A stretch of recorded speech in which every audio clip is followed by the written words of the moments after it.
Celestial transits, these rotational planets. Around these parts we got high standards, seeking the truth, wisdom at once. We're coming from the stars above. This is Moonday Tarot, the one and only Hilly Volcana. I hope you're ready for some giggles, and of course, we hope you got some wiggles. Strap in and get ready for some cosmic wisdom of ancestral understandings. Moonday Tarot. Bitch, it's Moonday.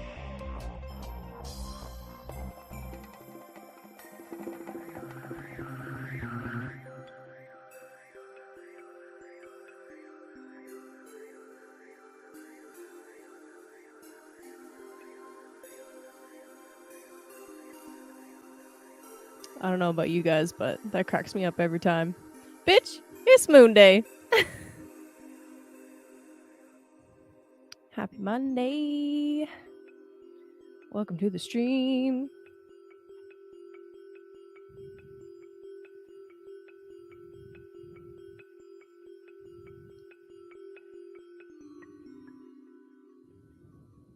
There it is.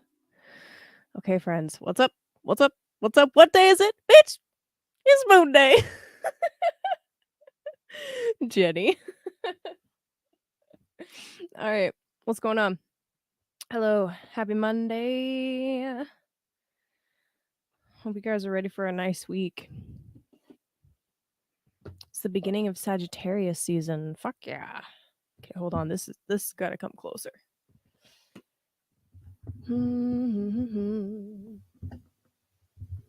Bitch, it's Moonday. Shout out to homie Romy. All right. Christy, hey, what's up? What's up, girl? Hey, Ronan. Hey, Chance and Jenny. Bitch, it's Moonday. Don't need to be high to giggle about that, okay? Love it. What day is it today, guys? That's so funny. Jenny, just for those of you who don't know, Jenny in the chat, Jenny B sent me a recording earlier today where she was like, hey, I wasn't sure what day it was. I was pulling a Benjamin Balderson. I didn't know what day it was. And then all of a sudden it came to me, bitch, it's Moonday. So that's what I'm laughing about. Anyway, hey. Oh, man. Okay. Yeah, you know what? Honestly, this is a nice week. I am excited for this week because there's not a lot of crazy astrology going on. So it's like, thank God. But at the same time, it's the beginning of Sagittarius. season, so that'll bring its own brand of spice. So let's get into it. Deep breath, everybody.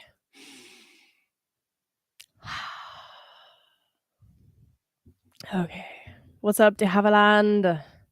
I just like saying your name, not even gonna lie. It's a fun one. One sec.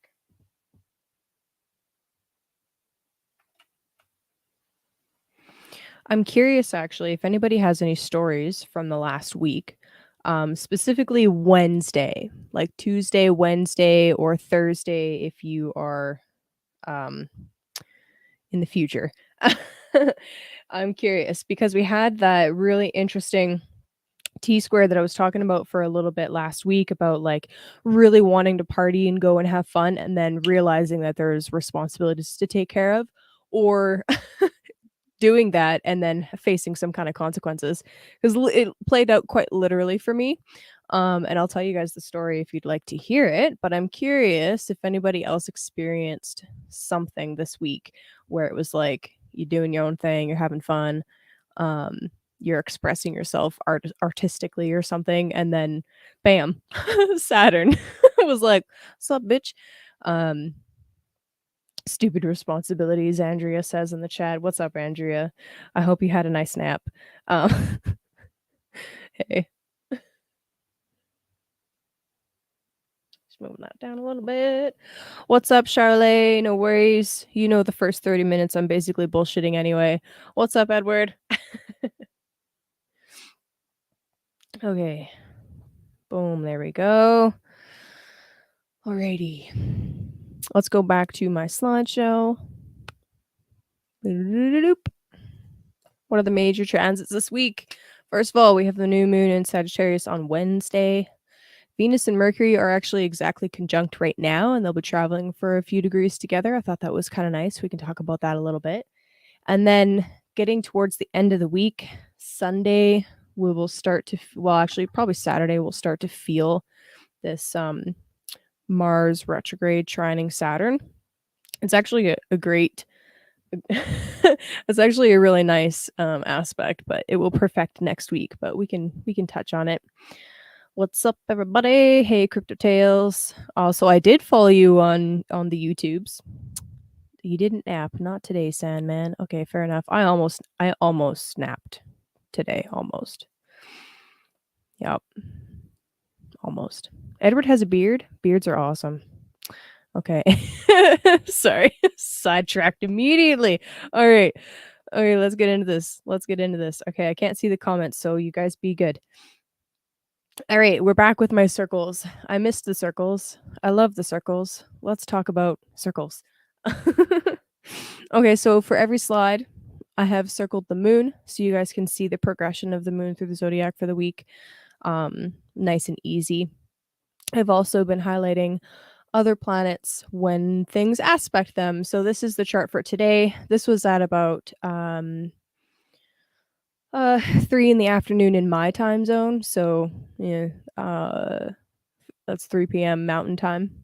But anyway, the sun today is in the last degree of Scorpio, and it is in this really beautiful trine. It's actually a separating trine now at this point, but to Jupiter and Pisces. This is fantastic. It's a really if I could just use a few words to describe this, since it's more poetic than words can really describe, I will do my best. The sun trining Jupiter and Neptune in Pisces from Scorpio carries this energy of deep healing. Like, honestly, sexual healing is the first thing that comes to my mind. I'm like, sexual healing. Yeah. That's definitely a thing going on here, but it's also just really intensely deep emotional bonding and healing through that kind of emotional bonding. It doesn't have to be something sexual, it doesn't have to be something romantic. It's water, and all relationships have this potential to be both intimately bonded and healing, right? Of course, there's always a danger with these really deep emotional topics, and especially with Jupiter and Neptune and Pisces, of going overboard and escaping rather than actually dealing with reality. But at the same time, I kind of feel like this is the kind of week that we've had where that's just kind of what you need to do in a way, like not escape fully. I would never suggest that, but um loosen loosen the Saturnian side of self just a touch to dive a little bit more into the Jupiterian side. Responsibly, of course. Haha, hilarious, but but this is a great week for being a little bit less rigid, emotionally speaking. Anyway, that's today. Honestly, really beautiful. You can still see actually at the top of the chart there, Mars at 22 degrees of Gemini is still in a square with Neptune. So this is something that we're going to be, I mean, we'll still feel it for a couple of days, I think. And eventually, when Mars turns direct again, we will face this aspect one more time. But just to kind of reiterate what those themes are, I mean, isn't circled in this slide, but let's talk about it because he's on the screen, all right? Um, with Mars retrograde in Gemini, again, we're going over information, even reassessing old information, or automatically what comes to mind is all of these different like councils and commissions and inquiries occurring in different places around the world where we're like, hey, this information needs to come out to the public, and all that kind of stuff happening. But at the same time, the square to Neptune is, on one hand, it can inspire this like spiritual warriorship type stuff where you're being motivated by some higher or deeper cause or calling. um but of course, even that has its extremes, right? And when it comes to squares, we can definitely see the extremes of stuff come out. um yeah, there was actually an interesting meme that was dropped in the Universe chat, and it's a meme. Okay, so it's meant to be funny. It's not meant to be offensive, but it offended quite a few people. And it was this picture with these two characters, the like right wing conservative Chad kind of dude with blonde hair, and the one of the female characters that have been used in memes quite a bit. And under the female, like she's got this like crystal, and she says, "I'm spiritual." And the the blonde dude, the super masculine macho man, is like, "You're not spiritual. You're just collecting rocks, and you have voices in your head, and you smoke weed." And it was like, whoa, whoa. Oh man, it made me laugh. Okay, I laughed. Um, and yeah, I don't know. I just think there's this really interesting kind of like ideologies coming up to the surface, and kind of like this. Um, it really is this fascinating spectrum, where you have these like super hardcore Christian conservatives coming up to the forefront and like doing their thing. Um, and I mean, having a solid sense of values, nothing wrong with that. I think it's fucking awesome. Um, to have like a real solid value system to stick to. But you also have, you have good and bad that comes with that, right? I'd never ever want to see another witch burning, right? We don't want to see that. We don't want to ever get to the point where we're so um committed to one set of beliefs that we're completely, um you know mm, not violent, that's not the right word, but it is the right word, that we're violent towards others that have a different set of beliefs. And that really does live in this Mars Neptune square. It really does. But I don't really want to talk about that too much. And I mean, it goes both ways. It really does. Yeah, like okay, I'm gonna go way off track. So we're gonna back away from that for a little bit. Another thing that you could see with this Mars Neptune square is information coming out, right? As we're having things revealed to us, or things are coming to the surface, and then the immediate media spin, right? That's very much the Neptune square as well. Um, it can also just be bringing up things that cause you to question your own beliefs, your own,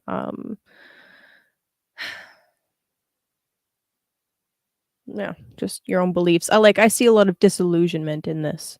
And losing yourself to different group structures while simultaneously feeling like you really need to cut away. That's the Mars. Well, you really need to cut away from those group structures or larger collective beliefs in order to be an individual. That lives in that square as well. So there's a lot there, and I could easily spend several hours discussing it with you guys. And there's a ton of really intelligent people in the chat that, oh, yeah, it's okay, you missed the dogma. Yeah, yeah, Ronan, exactly. Anyway, we could easily spend 3, 4, or 5 hours talking about just that aspect alone, so we're gonna keep going. And yeah, dude, it's okay that you missed that meme. It was alright. Anyway. Alright, next. Hold on, I'm just gonna scroll back for a second. Do, do, do, do, do. Jupiter giving birth. Well, what's kinda interesting about just the concept of Jupiter and giving birth. Oh, yeah, definitely evil absolutely exists. But anyway, interesting about Jupiter giving birth is because he's, still retrograde in Pisces right now, when he goes direct and then moves into Aries, it's kind of similar to being rebirthed. Anyway. Wow, that's pretty savage. Okay, so Tuesday, tomorrow. Tuesday for the Northern Hemisphere anyway.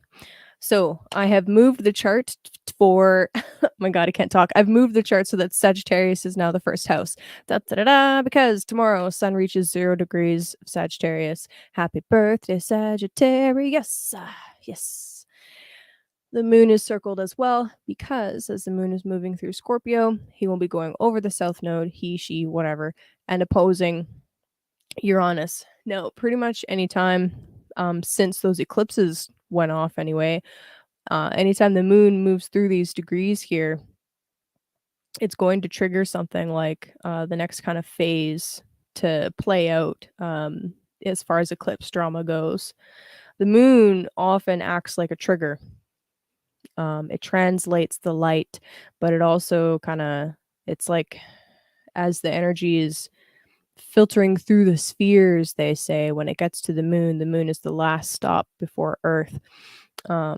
So as the moon is moving through the zodiac, things get triggered when the moon hits certain degrees. So anyway, moon here Tuesday. It's gonna be interesting. I don't know, moon in Scorpio. Some people thrive in this kind of energy when the moon is in Scorpio. Some people really struggle. I think it kind of depends on your disposition and how controlled you are by your emotions. But I can see this being an interesting day as far as just kind of, I don't know, moon opposite Uranus is a fascinating energy. I would not be surprised if there was more eruptions of different rebellious energy around the world, especially as it pertains to finances being controlled or not. Finances and resources, not just finances, because Taurus is not just money, never has been, never will be. It's about so much more than that. But yeah, I anticipate tomorrow to be kind of an interesting trigger point. But anyway, Sun and Sag, yes. You'll also see right at the bottom part of that yellow circle that's around the Sun, Venus and Mercury are still conjunct at 8 degrees. This is kind of cool. So, real quick here, I'm going to come back on camera. Boop, ba-doop, ba-doo, doo-doo-doo-doo-doo. Hey. Okay, so these two planets, right, Mercury and Venus, they move pretty quickly. Mercury moves faster than Venus, and is about to pull ahead of Venus. Okay, now both of these are not. They're still under the beams of the sun. We can't see them yet. We'll definitely be able to see Mercury first before Venus. But anyway, let me bring the chart back up. Okay. So hold on. See if I can show you. All right. So as the sun is rising, right? Um so how this motion of the heavens works with these circle charts, right?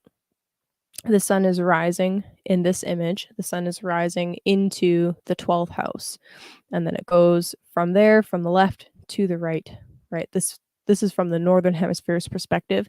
If you were facing south, this is the motion of the heavens from right to left if you're facing south, okay? So as the sun is rising, Mercury and Venus are following behind the sun, and we can't see them until the sun sets on the western horizon. Now, as the sun is setting, then Mercury and then Venus will become visible on the western horizon. Now, I don't know, just as far as mythology goes, I think it's really fascinating. Let me bring myself back up here. I think it's really fascinating some of the stories that we have about uh this Venus character as she's going through her underworld journey, where she has this one handmaiden. I'm thinking specifically of the story of Inanna that I was reading not terribly long ago. I need to finish the story, but um, she has this handmaiden, this servant that she pleads with to go and get help for her as she's going into this underworld journey. And I just think it's really cool. This Mercury character. Um, how there's always this kind of handmaiden Mercury character with Venus, no matter what mythology you're looking at. There's always like she gives birth to a son, or she has a handmaiden, or she has like something or somebody with her all of the time. Um, that goes with her either on these adventures or goes and gets things for her, or whatever the case may be, is really interesting. Um, but anyway, this is the type of stuff that comes to mind when I'm seeing Venus and Mercury together in Sagittarius specifically.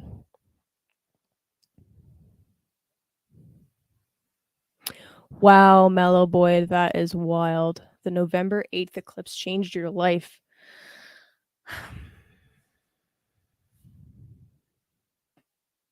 At first, I was extremely upset and miserable. My life was flipped upside down. And the person that I've always put above me hurt me physically, and he's since been in jail. Fuck. Yeah. In the time being, I think it's been divine intervention. Absolutely. Yeah. Um, you'll find that the longer you stay away from people like that, like the more distance you have, the more clear your thoughts will be. Um, and the more that you'll be able to see how negative that situation was overall. I find that, well, this is me speaking from personal experience, that immediately after, of course, it's really shitty. Um, it's really painful and difficult to be in those kinds of situations. And then as soon as a little bit of distance is put there, this like it's like this fog starts clearing, and you start to see and recognize just some of the little things, right? Just some of the little things that were going down that were extremely abusive or extremely hurtful. It's hard to see them in the moment when you're still in the trauma. But anyway, until now, right? Anyway, my friend, I hope that you're able to find some healing now that you're away from him. That's tough. Okay. I missed what you said. All right, Chance. Good stuff. I love Chance. I freaking love that you're learning Greek. Okay, love it. I love it. I love it. I love it. It's badass. It's very Mercury and Sag. Okay, back to the chart. Back to the chart. So anyway, this Mercury Venus adventure in Sag, I freaking love it. They are, they're both pulling away from the sun. They're both trying to get, or well, they're both being reborn essentially, um, out from under the beams of the sun. And at the same time, too, it's pretty cool. Mercury will be visible before Venus is, but regardless, both of these two characters in Sagittarius with the sun there now, too, it's like, wow, we're really digging into what is the higher meaning of things? What is the capital T truth of things? What is the vision that we have? Where are we going? What are some of your goals? Let's move on to Wednesday, okay? Do do do do do do do do. Wednesday we have this new moon, and Mercury pulls into the degree ahead of Venus. Okay. So Wednesday, new moon, freaking love this energy. It's still technically in a trine to Jupiter. They're out of sign. It's not a trine by sign, but it is by degree. Jupiter's at 28 degrees, almost 29 degrees. The sun and the moon are conjuncting in the second degree, so 1 degree and 37 minutes of Sagittarius, meaning that they are only 3 degrees apart, right? 3 degrees, that's a trine. So, what makes this new moon amazing, and why is this cycle so special? Well, I mean, really, we go through a new moon every month. It's not that that's an unusual or an overly special or fabulous thing. However, how often do we go through a new moon in Sagittarius, trine Jupiter in his own home sign? Fucking beautiful. Um, it's really fabulous. So whatever long-term goal you've had, okay, whatever your guiding vision has been, whatever the quest has been for you, whatever that is, Wednesday will be a fantastic day, and the new moon period in general will be a fantastic time for just checking in with your own connection to your higher self to see if you are still on track, right? With Sagittarius, we're talking about the pilgrimage. We're talking about the adventure, the quest, the vision, all of these like outward and upward concepts and ideas. We're talking about deep philosophy. We're talking about like what is the meaning of life? Like this is the kind of week where I wouldn't be surprised if you run into people microdosing that just want to tell you about what their version of the meaning of life is. You know what I mean? Like that's this kind of energy. Sagittarius is mutable fire, okay? Fire talks about inspiration and creativity and connection to something divine. Mutable refers to the fact that it is at the very end of one season, right? Sagittarius is right before the northern hemisphere winter solstice, southern hemisphere summer solstice. So we're at this point where the sun itself, as it's moving further and further south, is slowing down because it's getting ready to stop and turn around at that solstice point and then continue back the other way. So the sun is slowing down on the horizon. It's getting to the point where it's like almost screeching to a halt, but not quite yet. Not quite yet. It still has a little further south to go. It's almost there though. It's almost like it makes me feel like Sagittarius is, yes, it's about this outward adventure, but it's also about change and preparing to turn around. So interesting stuff there. Coming back to the chat for a moment. Do do do do do. Oh, you like my interlude? Thanks. ah.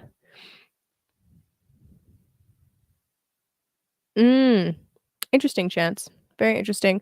Yeah, I'm really seeing this handmaiden character as Mercury, but I also like that interpretation. That's pretty cool.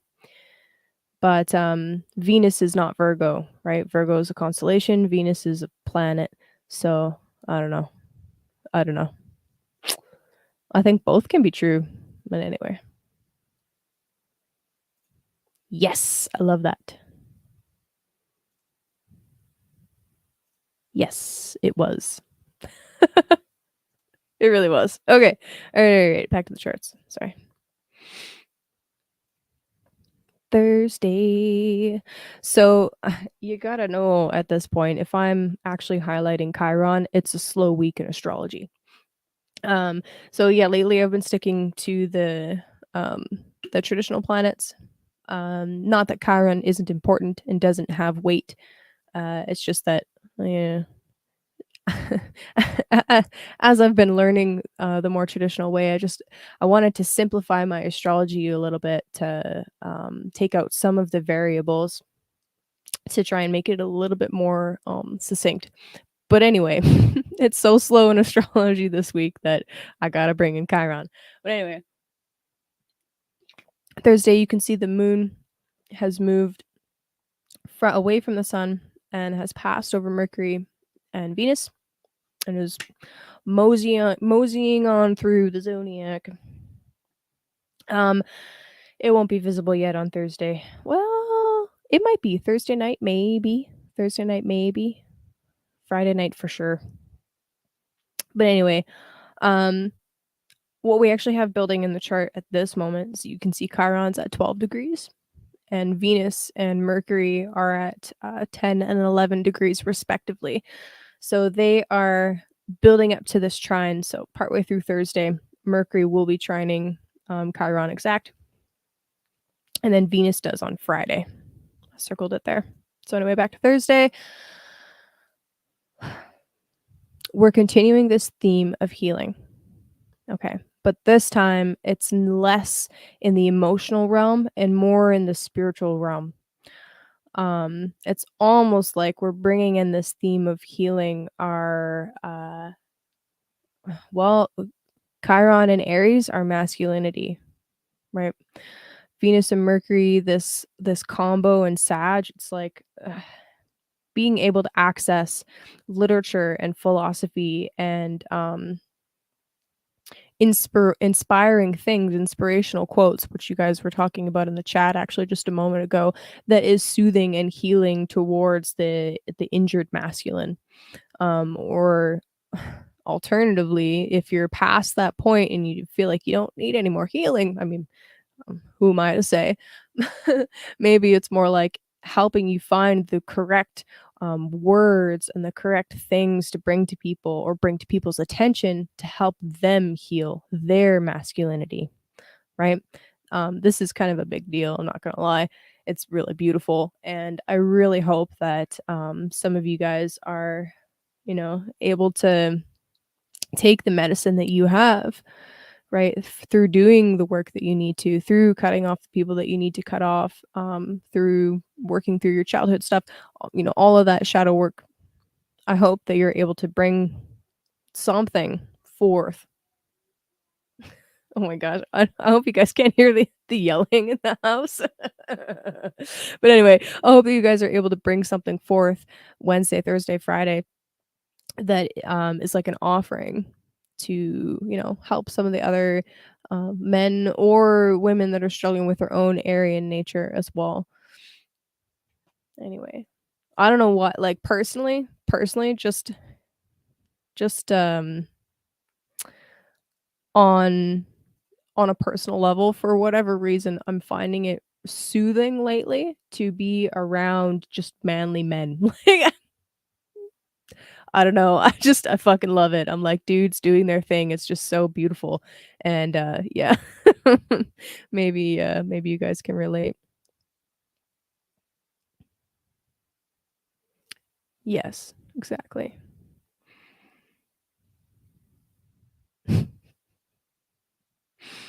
Okay, coming back to the chat for a sec. My cat is a spy for the Yakuza. Stop smoking crack, bruh. Oh man, Chiron and Aries in one's chart present as a confrontational aspect, maybe unhealed masculine energy. That's a great question, Mel. I would say that it depends on what it's aspecting, right? So Chiron moves. Ooh, I love Anne Rind. That's gonna be awesome. Okay. So anyway, back to this. So Chiron moves so slowly that it's a generational influence. It's not a personal planet and it's not a social planet. It's further out than that. It's actually in between Saturn and Uranus, as far as like distance and speed goes. So it by itself isn't necessarily confrontational. However, if it is tightly aspecting personal planets, whether conjunction, square, trine, whatever, or if it falls into an angular house in your chart, so the first house, the 10th house, the 7th house, or the 4th house, then it's more likely to come up and be something that you experience and that other people can see play out, right? But definitely if it's aspecting like sun, moon, Mercury, Venus, Mars, etc. Um, yeah. And I mean, anybody's wounds can cause them to be confrontational if they're unhealed, right? Hurt people, right? So that's a great question, though. Thank you for asking that.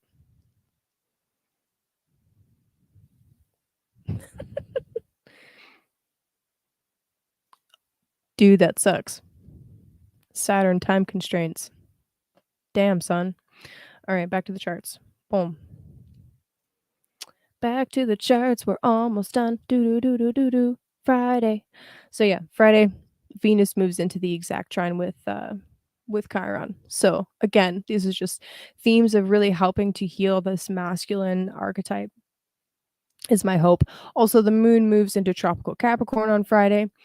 So I think that I don't know. Personally, I have been trying to pay attention to when the moon changes signs and just trying to observe if I notice anything. So, I'm curious if you guys can feel the change as well. Like the difference between Sagittarius and Capricorn is huge. Sag ruled by Jupiter. I already went over the themes, right? It's like expensive and all of this like really beautiful imagery about the quest and stuff. And then we get to Capricorn, it's like old things and structure and rigidity. Um so yeah, as the moon moves into Capricorn, it's interesting to me to see the differences and you know a lot of astrologers will suggest like moon in Capricorn means you better get to work, and a part of me is like, yeah bitch, it's moon day, let's go. Get to work. But then the other part of me is like resentful of that because I'm like, oh, the other 11 signs work too, it's just different. That's not their identity. Oh man. But anyway, Capricorn has a lot more to do with tradition, in my view. Old things, traditional things, um, and routine and structure. Yes. So anyway, it's kind of like now that you've set the intentions, right, for your Sagittarius quest, your Sagittarius journey, whatever Sag season is going to be for you. Now that the moon is moving into Capricorn Friday, it's like, all right, now what are the practical, grounded steps that you need to take to implement that, right? Now that you have this fantastic philosophy, you have to prove it. Right? Does it actually work in the real world? Let's go. That's Capricorn to me. Anyway. Saturday, first aspect moon makes in Capricorn will actually be a trine to Uranus and the nodes. Well, first the nodes, then Uranus. But anyway, this trine to Uranus is actually fantastic. It's kind of like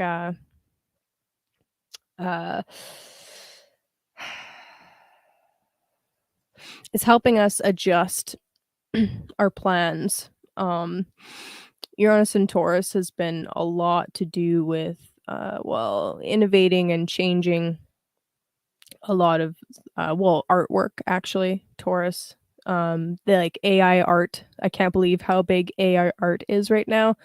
It's insane to me, but that is Uranus and Taurus, like to a T. It's chaos, but whatever. I'm like, fuck you. I can't paint that good. Oh my god. So anyway, it's innovating, but also triggering rebellion around art. Like it's so crazy to me that these just oil people are attacking classical art. Madness, just madness. Not gonna get into that right now, except to say that my niece is upset in the next room, and that isn't a very interesting thing to note at this moment. Hold on.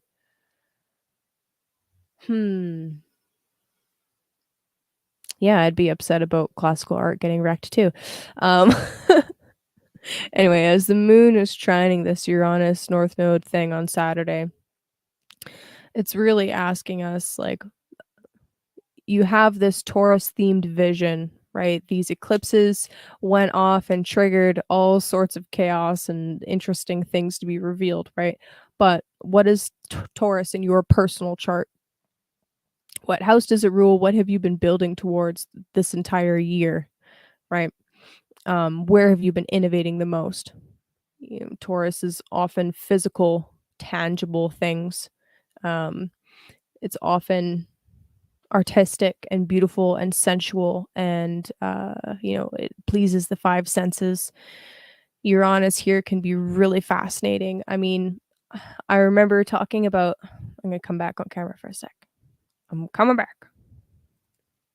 I remember talking about in the beginning of the year, in the video I did on Chance's channel, about this Uranus Taurus theme of like old technology coming back that's actually like, we think it's new, but it's actually old, and like that being a theme, and really needing to stay grounded and really needing to be in the body and work with the body as much as possible.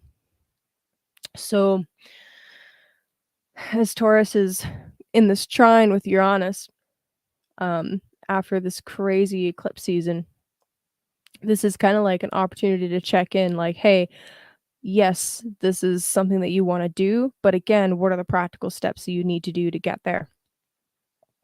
That's a big thing right there, right now, I think. Saturn is with you tonight.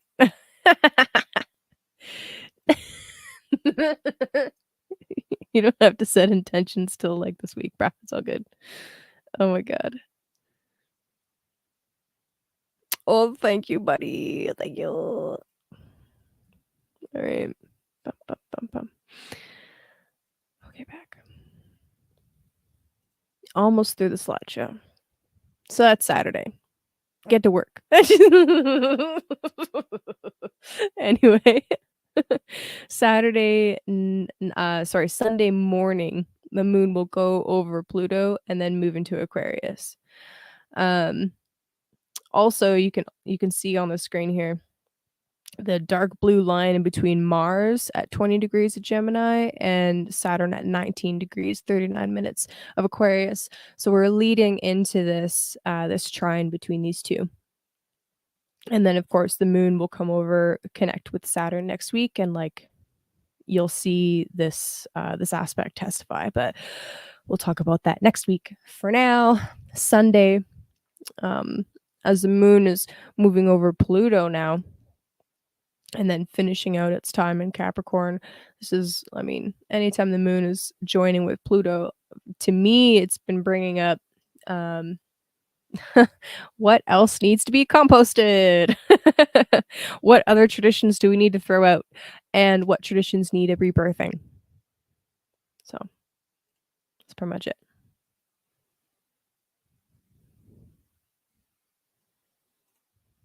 Okay.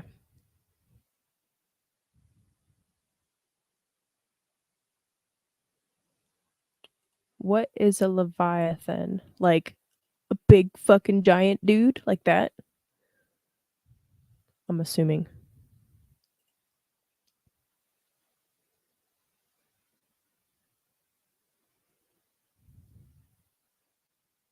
I'm just picturing. That's what I'm picturing now, is just like, just this giant dude. Just this giant naked dude, like booking it down the beach. Anyway, board games are great. I agree. Board games are really cool. All right. Oh, my favorite part. We're bringing out the tarot. I also brought. So I'm gonna use my Celtic tarot this week. Yeah, dude. I always read the comments. I love the comments. That's like my favorite part. Move or I break your back. I love that. Anyway, I'm also bringing out the Soul's Journey lesson cards, since we were talking about Sagittarius and the journey, the adventure. So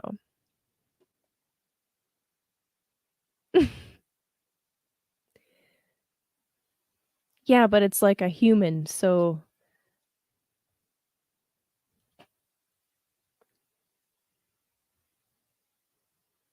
anyway, I feel like the teacher caught us passing notes.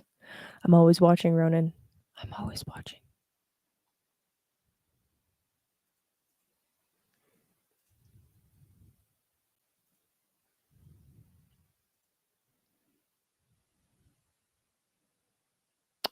It's not even a new deck, it's just I haven't brought it out in a while. It's an oracle deck. It's by James Von Prague. Show you the thingy again. Soul's Journey lesson cards. They all have a pretty mandala on them, and it's all like things like imagination, and then a little affirmation, and then a cool little mandala. I like some of the stuff that he's got written in the book. This deck actually, fun story. This deck was actually a gift from a girl that I went through rehab with.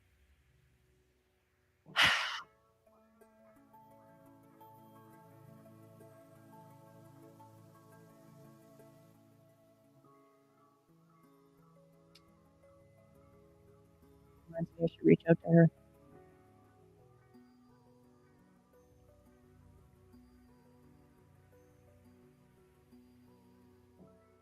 Okay, yeah. He does classes? Oh no, I'm surprised. I'm not surprised.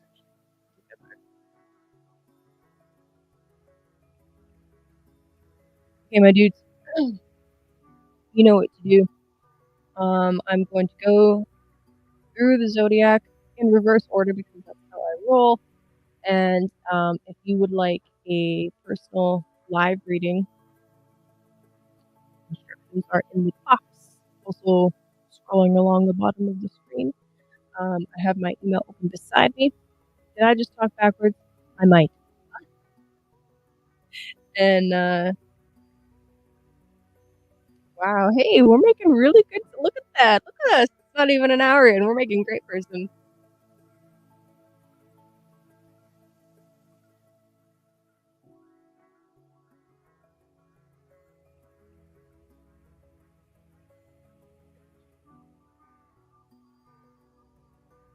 Y'all, I miss Rachel.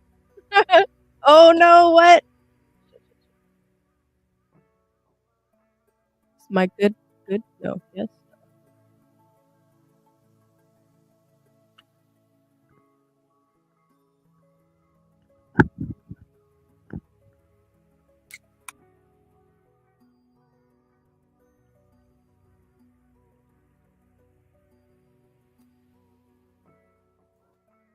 How's that?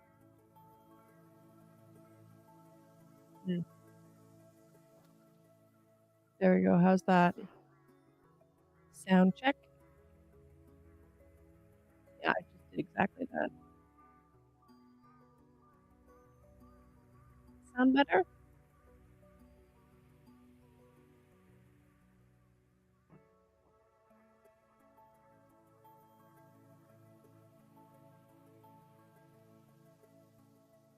Sweet. Cool, cool, cool. Yeah, I don't know what happened. Blame it on the USB plug-in. What? Okay, I'm coming into the middle of a story there. What? What happened?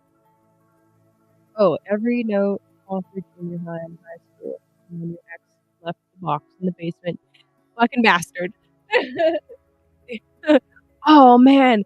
Can you imagine though being the person that moves in there and finds that box of notes and gets to read through all of them and just go on this journey with you? Like, that would have been really interesting. Okay.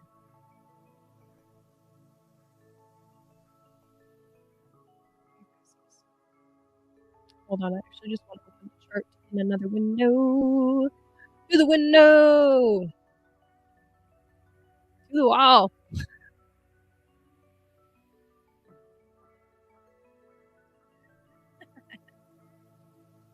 That's what dropped down my balls. Oh man. Not sorry.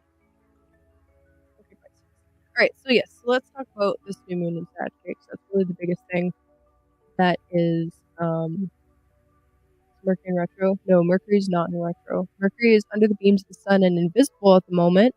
Conjunct Venus today in Sagittarius and would be pulling away from the sun far enough to become an evening star within the next few days.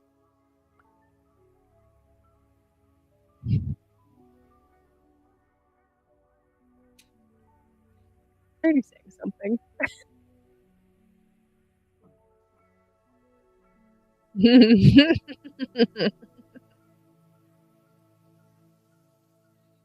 Alright, so Pisces,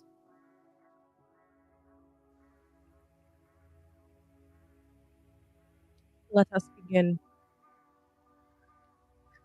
For Pisces, my friends, Sagittarius season for you is kicking off, well, a season where you'll be more focused on your career.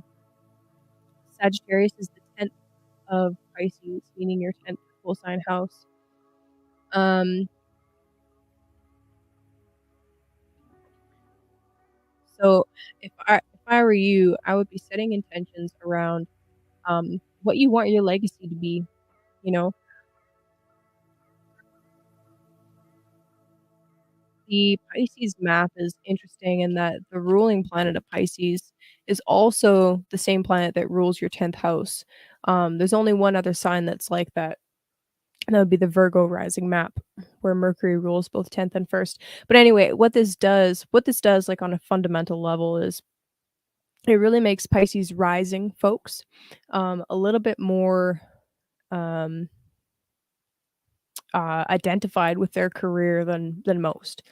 Um 'Cause you have the same planet ruling both houses. But anyway, regardless, sorry, going off on nerd tangent, classic. But, anyway, so this period where you're gonna be focusing a lot more on your career, the intentions that you're setting should be something, well, I won't say should, could be something around the lines of, um, what kind of what kind of responsibilities are you performing in the wider world? What kinda legacy do you wanna leave behind? And this will be especially potent, okay, for you Pisces, as Jupiter is still in your sign. He won't actually, he's getting ready to turn direct. It'll be, like, honestly in the next few days. And then as soon as Jupiter turns direct, he's gonna whip through Aries, which is your 2nd house, okay? When Jupiter's moving through your 2nd house, this is gonna be an absolutely phenomenal time for making money, because 2nd house, resources, money, food, possessions in general. But what you want that career to look like and, just how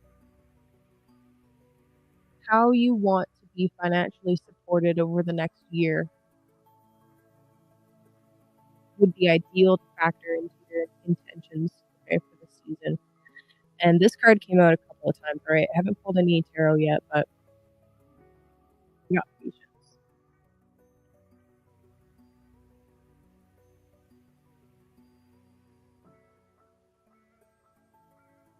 It says, "I accept that everything happens in divine order." Pisces, I mean, just with that, I'm gonna pull some tarot cards, but just with that, I'm kind of feeling like, I mean, probably have experienced quite a bit of frustrations, or just delays or obstacles. Sup, Rag Guy? Delays or obstacles in, like, forming this legacy, this career of yours, but Sagittarius season now is gonna really help you put some pieces together that will, assist you in really reaching. Oh, shit, I fucked it up again.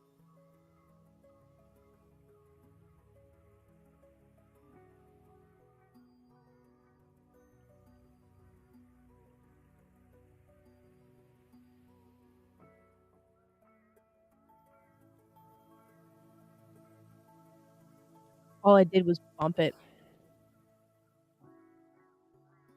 How's that? I gotta get my office set up again. This is ridiculous.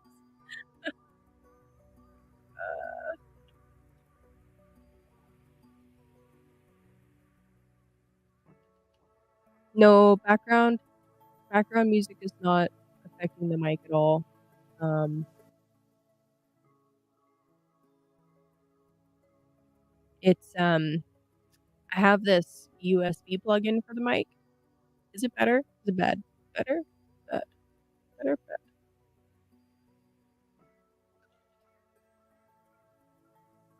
Anyway, and I bumped it.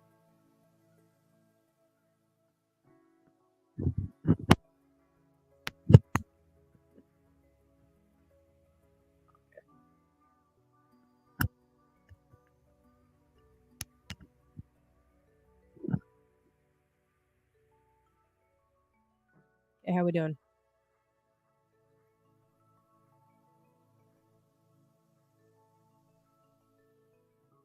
Just duct tape it.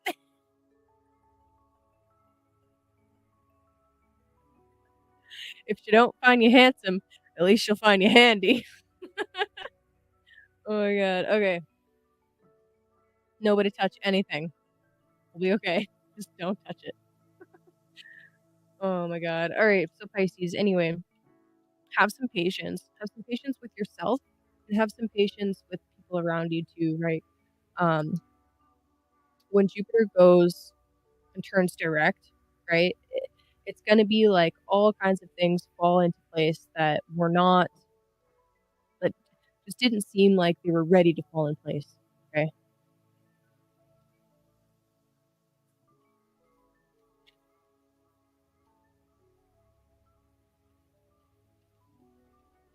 So yeah, be gentle with yourself. Jupiter is about to Jupiter's in the last legs of his cycle with the sun. Okay. In horary astrology and traditional astrology, we would say that Jupiter is going through his dying phase. Jupiter being your ruling planet. Okay. Yeah, modern astrology will say Neptune. Fuck that, it's Jupiter. Um, it's both. It's both, but I use Jupiter. And this is why I think patience is coming out for you, okay? Because it's like you are going through a renewal process yourself. So have some patience, and I'm still waiting for the correct tarot cards to come out. Hey, that's beautiful. Have some patience and focus a little bit on your emotional healing. Um, I love the King of Cups, okay? This is somebody that's a little bit more emotionally mature, okay? They have their stuff figured out. They have their own interests. They have their own tasks and artistic outlets. They're not entirely focused on just another individual. You know, they have a spiritual connection. Um, they have their feet on the ground. They're stable and secure in themselves. And when you're secure and stable in yourself, that's when you can attract all kinds of more equally stable relationships to you. I love that. I also just really want to emphasize again the having your own interests and artistic outlets to keep doing those things no matter what.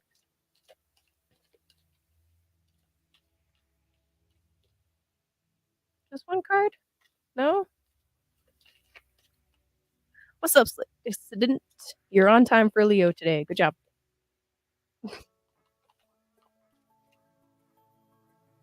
Wow. Okay, yeah.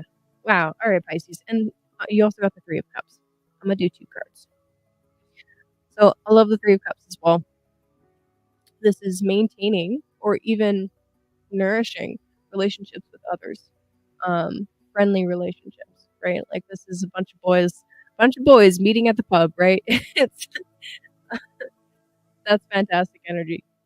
King of Cups, Three of Cups with patience. Yeah, keep focusing on the things that are going right for you right now, right? Don't get lost in wishing too much for what isn't in front of you at the moment, right? Don't get lost looking too far into the future or I'm telling Pisces to not get lost. I love you, Pisces. Oh my god.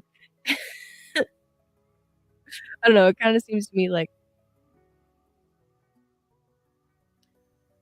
there's a certain timing and a certain I mean, I know you struggle with Saturnian stuff, Pisces, but there is a certain timing to things and a certain, moment for the get out of your head, Pisces. Oh, Ronan. Bird dog Ronan loses I shouldn't laugh, but yeah. I'm sorry, I'm sorry.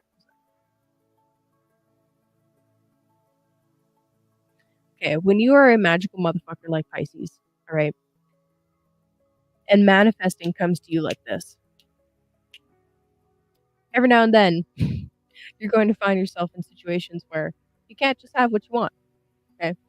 Um, avoid escaping. Avoid just jumping into some pocket realm, all right, like Pisces does, which is my nice way of saying escaping. You might need to take care of some concrete physical things for a little bit. Yes, this is a water card, but look where his feet are. They're on stone. He's standing on a solid foundation. So this will be important for you, Pisces, to make sure that you have a solid foundation. And that solid foundation can be a solid emotional foundation. It can be a solid physical foundation, a solid spiritual foundation, or however that lands for you personally, right? And just remember that you need a little bit of patience, okay? Um, and make sure that the intentions that you're setting are all about what's the long-term goal, right? What's the long-term goal? What's the long-term game? And keep plugging away at the little things. And don't forget to keep, you know, meeting with the people that help you fill your cup. I love that. You can't always get what you want. My mom used to sing that to us all of the time. And now I sing it to my niece all of the time. Like, but I want marshmallows. And I'm like, "Get-" she hates it, which is for. I'm like, no, it's almost supper time. You're not getting them fucking marshmallows. Anyway, what's up, Stacy? Just give me a moment here. I would like to reset my deck. The wine barrier. Yeah. Yeah. She found out real quick. Auntie don't give a fuck. Can't manipulate me with those tears. Nice try. I'm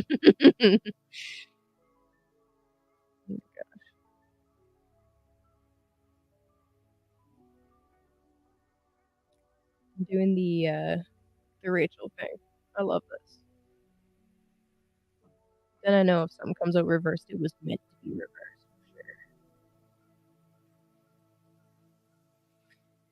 Anyway, on to Aquarius. Aquarius. Aqua. Yo. Nice. I'm glad. I'm glad surgery went well. That's awesome.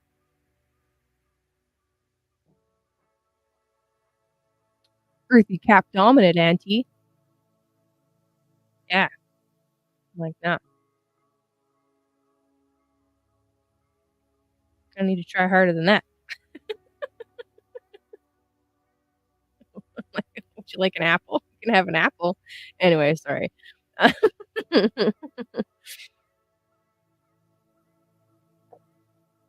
Resistance is futile. Okay.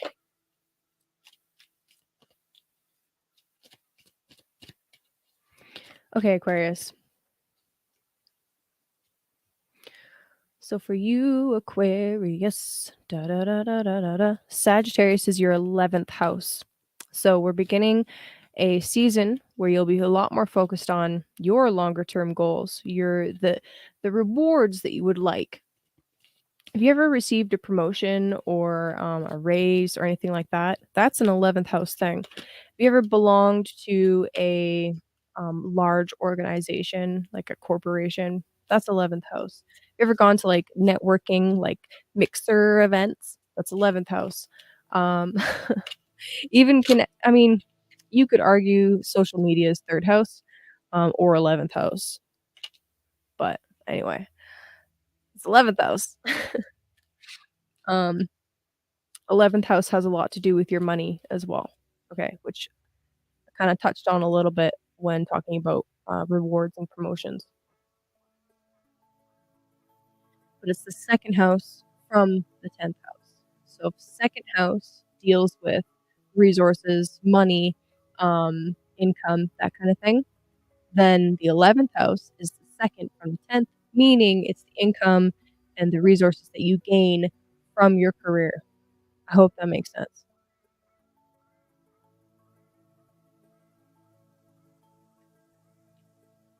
Just didn't I already dropped it at least once.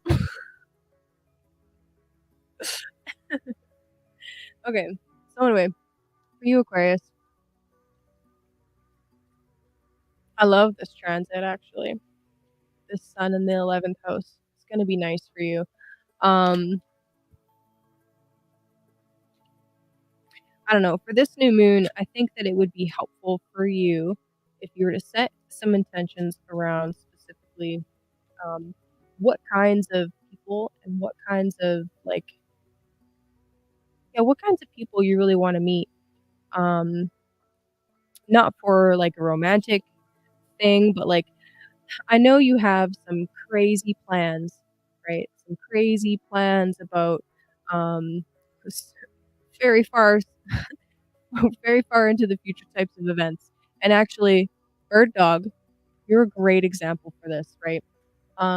With your show, right, your podcast, bringing together the tribes is how you've marketed it a few times, bringing together the woo, the psychic, the esoteric, and the crypto crowds to be like, hey, we're more powerful together. That's such an 11th house thing. And I love that actually you're an aqua with Sag is the 11th house. It's so perfect. So maybe like with this example, you could be setting some intentions for like what kind of direction you want to take that show of yours. I mean, podcasting itself isn't strictly 11th, it's more like 7th house, but not the point. You're still building a network, which is 11th house. So maybe you could be setting some kinds of intentions around what kinds of new people do you want to bring in and how do you want to change that vision to be more of a wider encompassing vision, or can you narrow the focus a little bit? You don't necessarily need to narrow or widen the focus. It kind of depends on how which I mean what way do you want to go with it, Aquarius, right? What way do you want to go with it? Do you want to get more focused or do you want to get more broad? um that's up to you. And like uh which methodology, more broad, less broad, whatever, will fit with your goals. So anyway, mm, just because you don't have planets there doesn't mean that you don't have an 11th house. In addition to that, what is the ruler of that 11th house, right? What planet rules that house? And where is that planet?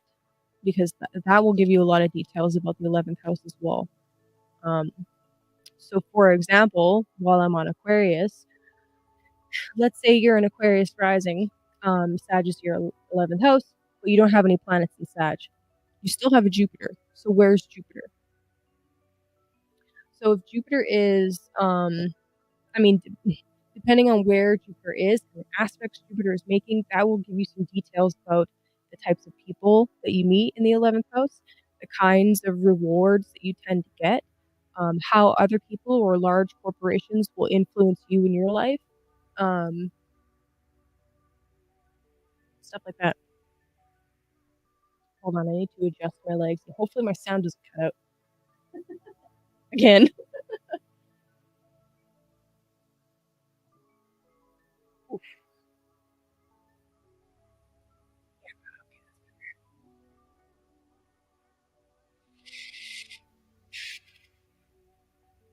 I got Pluto in my 11th house.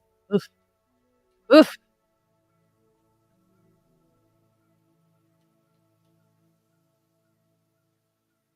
Okay, Aqua. What do we got for ya? 11th is Scorpio. So where is Mars? Where is Mars? Because that shows you how your 11th house plays out, right?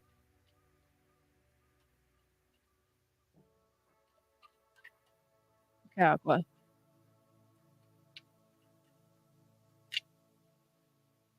Whoa.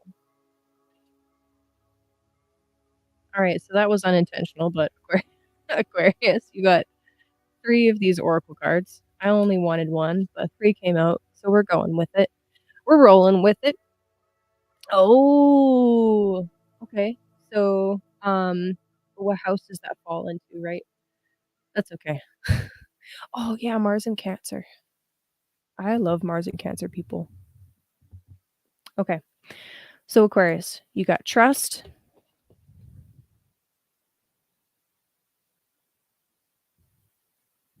It says I accept that my inner voice will always guide me correctly. You have service. I feel good when I can help others. And you have forgiveness.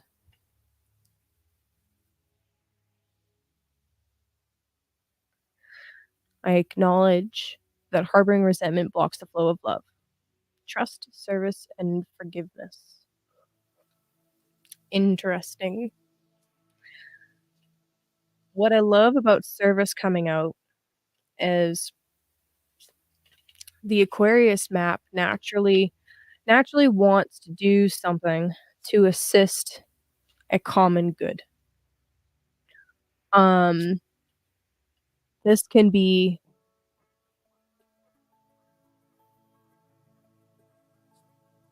as with everything, this could be really good or really bad.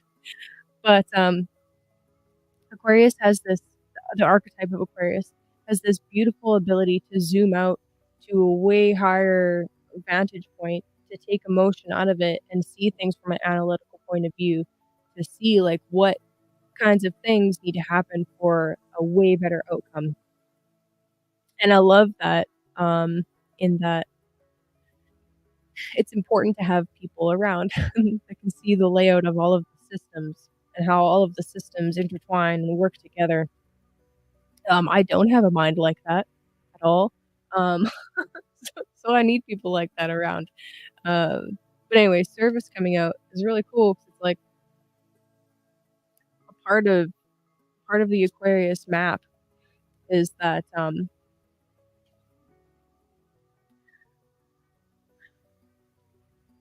that service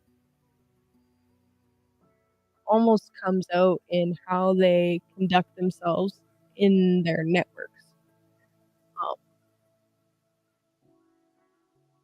and one thing that you could do while you're setting your intentions, your 11th house themed intentions, is you could ask, like, how can I be of service to my community?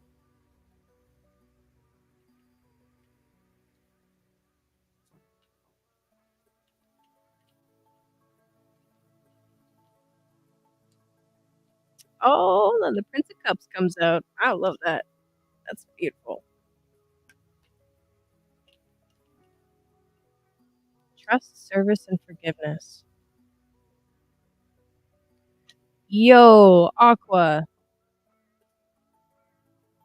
I get this feeling that you're not going to be able to keep a totally zoomed out, unemotional view of things. Wow. Okay, Aqua. I love that. Empower people and unite the tribes. It's fucking beautiful. Fucking beautiful. So for tarot, okay, y'all got the Prince of Cups and the Ace of Cups. Okay, so take everything I said about the zoomed out view and scratch that because it's not happening this week. This week you are focused on some aspect of internal healing that involves trust and forgiveness. So it's really hard to trust people when when they hurt you, obviously, right? Dude, we all do, right? We all do. I have much shadow work to still do. We all do. If you ever meet somebody that says that they're all done their shadow work and they don't need any more, run in the other direction because they're full of shit. Anyways, Aquarius, what I see here is you offering some fount of not knowledge, but some really beautiful healing energy to others around you. But also, I'm hoping that you're offering this to yourself as well. I actually find that forgiveness has to start with self forgiveness. And actually, there is this concept in a lot of new age circles and in the AA 12-step rooms where you must forgive the people that hurt you. However, that cannot happen unless you have gone fully through the experience of anger and all of the other emotions attached to that. You have to forgive yourself first before you can even begin to even attempt to the possibility of forgiving anybody else. Um, so with that in mind, like, that's the only thing I don't like about this deck is it does get a little bit, like, new agey, but that's fine. The biggest thing is, can you trust yourself? Do you trust yourself? Can you trust when intuition is speaking to you? Can you trust, um, I don't know, can you trust other people? Uh, but really, my personal experience exactly can't happen if they keep doing it. Yeah. What I found from personal experience is when I'm not trusting somebody else, it's not even that I don't trust them, it's that I don't trust myself to take the correct actions when somebody's breaching or pushing my boundaries, right? That's what it really comes down to at the end of the day. Um, so can you trust yourself to move away from somebody or to move towards somebody? Um, how do you feel about getting emotionally attached to people? Does that make your heart palpitate? Or can you, you know, can you allow yourself to feel all of these feels coming up? And does that terrify you? Or, are you able to sit with those feelings? So when somebody tells you that they like you, how do you react? Do you automatically shut off, go to your 50-foot, 1,000 view, and, keep yourself really distant from them? Or when you feel those accompanying sensations that come up when you realize you like someone, whether they trigger you, because almost guaranteed if you're romantically involved with somebody, you're gonna get triggered. That's when the best work. Run away. Run away. Don't do it. Don't do it. Can you sit with those feelings? Can you can you actually sit with that fear or with that shame or with that anger or with that, um, whatever the fuck it is that comes up for you, can you sit with it? And if you can sit with it, that's when the healing occurs. But either way, Aquarius, this is freaking beautiful, okay? Accept it. Whatever it is, accept it. Um, you're really being asked to tap into your intuition, okay? You're really being asked to do some really heavy lifting internal work, and that makes perfect sense.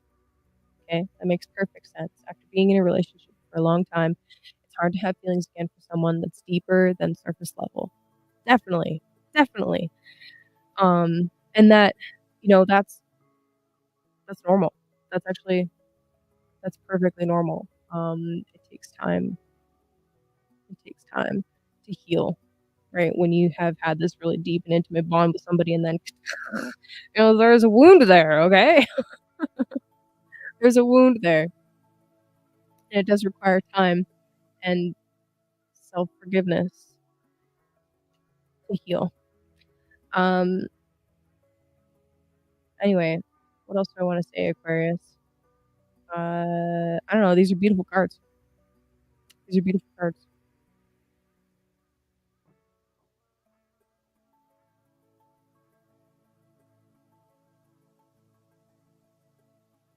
That's what you do when you have feelings for somebody, you send nudes?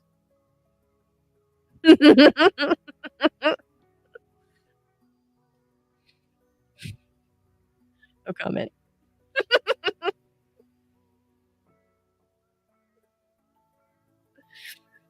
Aqua, feel your feelings, okay? When you're ready, Capricorn. Okay,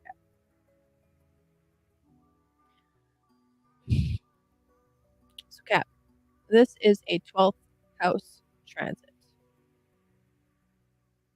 Fun! Okay, hold on one second.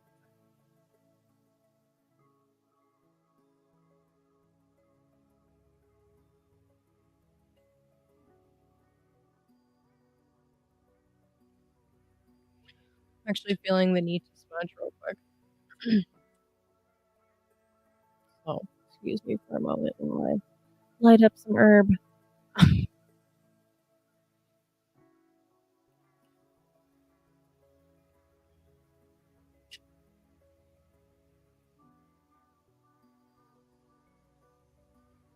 It's a raven feather that was gifted to me by a raven, obviously, last summer.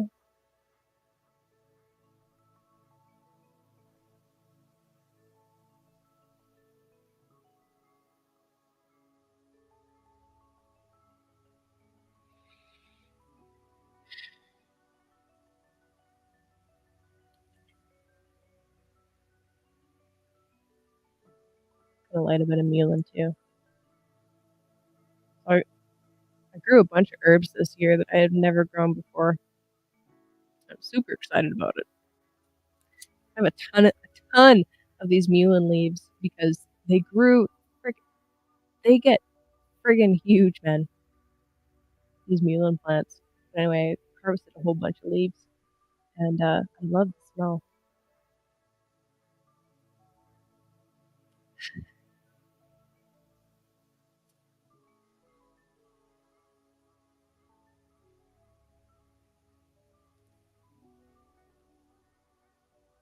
Yeah, I can't smoke marijuana, while I'm trying to do readings. It goes sideways really fast. Like, really fast. Alrighty, Capricorn. Let's see. So, okay, this is a 12th house transit. Um, Definitely not a bad thing. 12th house can be, well, let's go through the associations. 12th house is spirituality, places and activities that put you in isolation. This can be deep research. This can be forced involuntary isolation. It's also travel to foreign lands. Um, Literally, the 12th house can be quite literally a foreign land. And what happens when you go somewhere where you don't know the language? Well, you're submerged into a place where you're a little bit isolated until you learn to speak the language, right? Um, the 12th house can be a place of deep spiritual healing. It's also the house of bed pleasures. Just putting that out there. But anyway, new moon in the 12th house. Exactly, other herbs. So that was juniper and then mullein. So 12th house, new moon. This can be so for some of the Capricorns out there, this can be an incredibly healing transit. And like say to everybody as the sun moves into their 12th house, if you feel like you need more alone time, then take that alone time. If you feel like you need to nap a little bit more, nap a little bit more. When the sun is in your 12th house, this is a house associated with sleep. It's associated with, like I said, isolation and all of that kind of stuff. And the sun lighting it up is like putting like a flashlight into your subconscious. So it's almost like encouraging the dream. It's encouraging the dream visions or the vision quests, dreamland, whatever. It's encouraging sleep.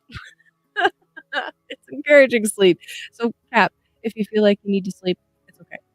Let yourself sleep. And again, Melanie, just because your 12th house is empty doesn't mean that you don't have 12th house things going on. What planet rules the 12th house? What house is and sign is he in? He, she, whatever, right? And we also experience transits to the 12th house. Okay? Transits, progressions. Don't get me started, girl. Okay, Cap. Whoa.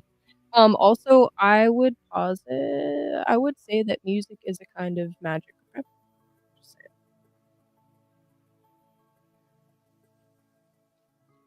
If you can motivate other people, if you can bring information to other people in such a way that it can influence them, that's magic. Well, Capricorn.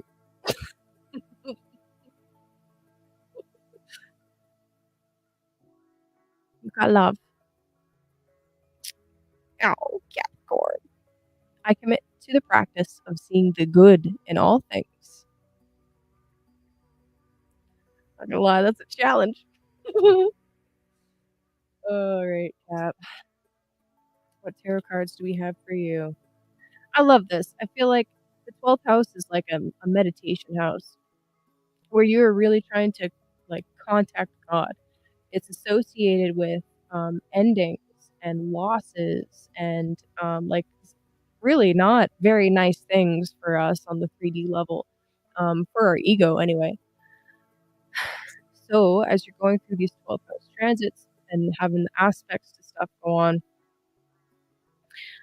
commit to finding the silver lining in events that go down, right? Really fascinating. But yeah, dudes, what planet rules that house and where is it? And that will tell you a lot. That will tell you a lot, really.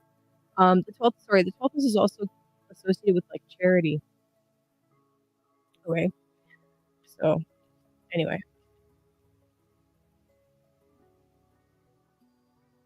as things go down for you, Capricorn, this month, um, take some time to really focus on what you're grateful for. You know, maybe you've gone away from your daily practices a little bit, right? Maybe you have, maybe not, maybe you have. But if you have pulled away from some of your daily practices, go back to them. And just remember that like everything that happens on the mundane 3D level has a consequence and an effect on all of the other layers of reality. So you could commit to several practices. Yes. Hello, maidens. Ahoy, ahoy. Clan maiden. Ah, that's cute. Rachel, I miss your crazy ass. I'm sure these guys do. Jem, you gotta give her Mondays off. I'm begging you. I'm begging you. Okay, anyway, Capricorn. Uh, so you can commit to several practices, okay? Find the silver lining in things that go down this month. But also, um, it's so funny. I have so much resistance to this. I'm like, no, we don't do love. We don't do love over here. Oh my god. Fucking hilarious. But anyway, you know, Sears Fox, I missed you, you crazy motherfucker. Welcome back. Um, what was I saying?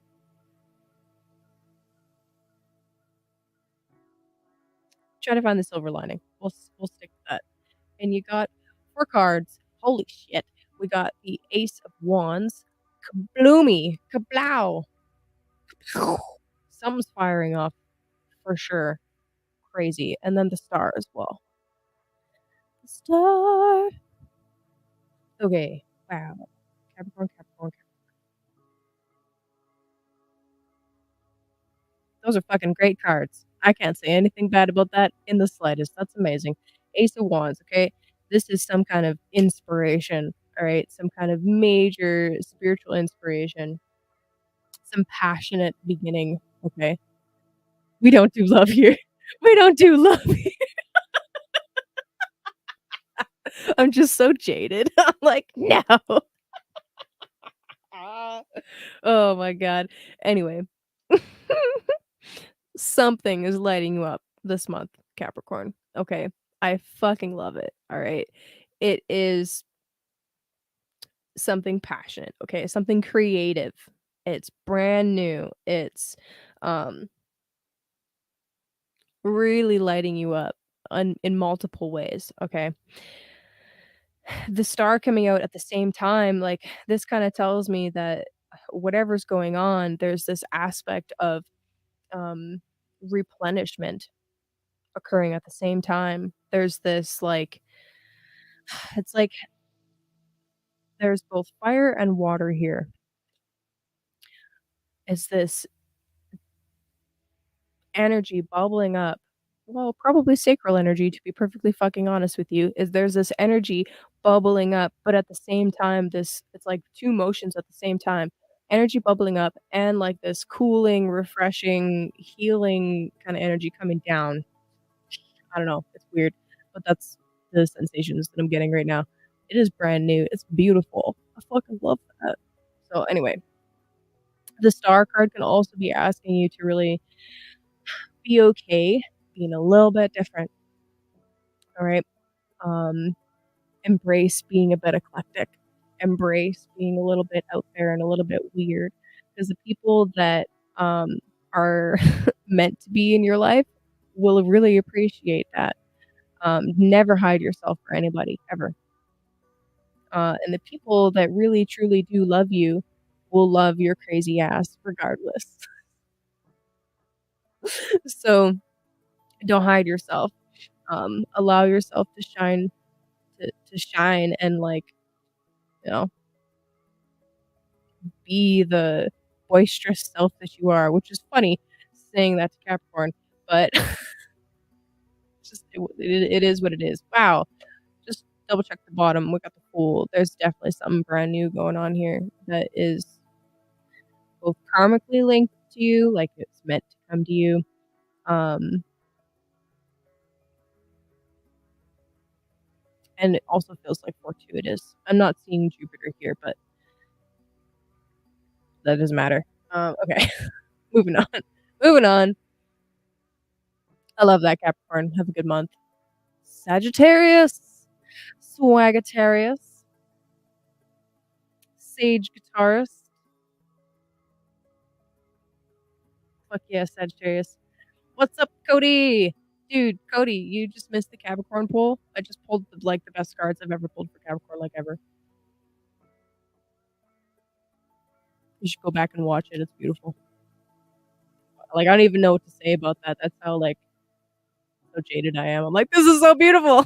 It's like I don't believe it. It's like, no. Stacy says we do all the love here. Yeah.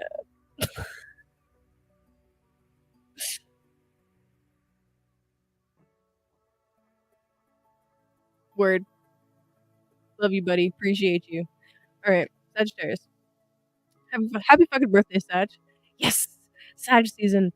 I'm excited for you guys. Yeah, this is great. So, new moon in your first house. What does that mean? New cycle beginning for you on a personal level. The first house is you. It's your body. It's your path. It's literally the archetype you are embodying in this life. There's something to do with some kind of new guiding vision or just the next phase of your guiding vision, right? Love you, Cody. um, it's like the next phase opening up, the next, uh, you know, part of your pathway is kind of like falling into place. You know, maybe you're realizing, you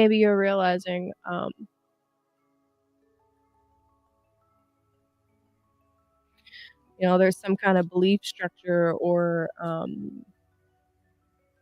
some truth that you thought you had that's really just becoming a crisper vision or a crisper version rather of itself.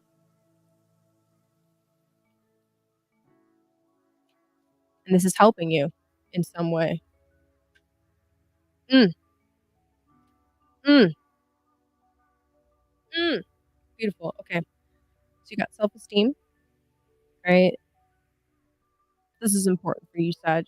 Self-esteem and worry. So we're talking about a first house transit, right? Sun, but also Venus and Mercury moving through your first house. Venus, okay, Venus moving through the first house can quite literally make you feel more attractive, or bringing. Yes, dude, I agree with that. I love that. Anyway, so Venus in the first house, okay, this can quite literally help you feel more attractive, or just help you accomplish things and do things for yourself that help you feel better about your damn self, right? Like just like making that self care routine just that much better, right? But where's it coming from?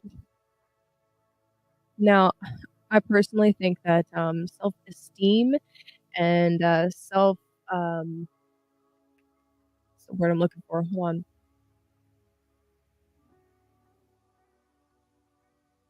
It's not esteem, it's a slightly different word that means a slightly different thing, but is more potent. I'll think of it later. But anyway, where's the self-esteem coming from? Self-worth, that's what it is. Why does this need to be worked on, right? There's something there to address. And also worry.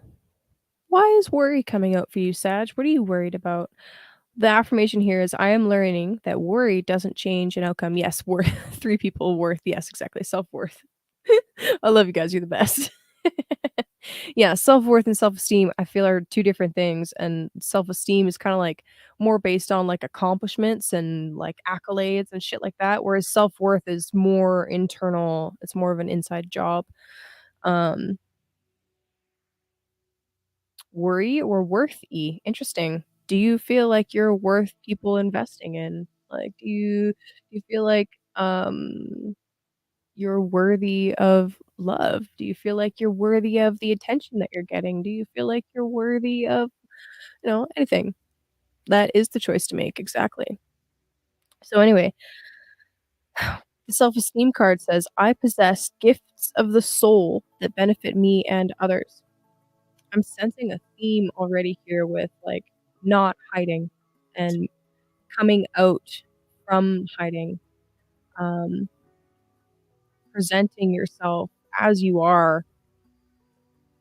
Let's see what the tarot says. Oh, that's very appropriate. Thank you for showing up. We got the wheel just flopped out, so hello, Jupiter. The wheel is here. Okay,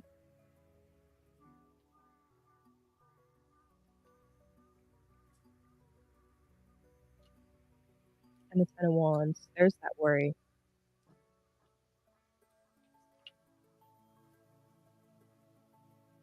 Okay, Sag, we'll go with this. So the wheel and the 10 of wands. Hmm, this is kinda like you're coming to the end of a phase or a series of tasks that have been extremely tiring and taxing. No, I need one more card. I need one more card for you guys. Self-worth is peanut butter on a spoon. Fucking love peanut butter. Okay.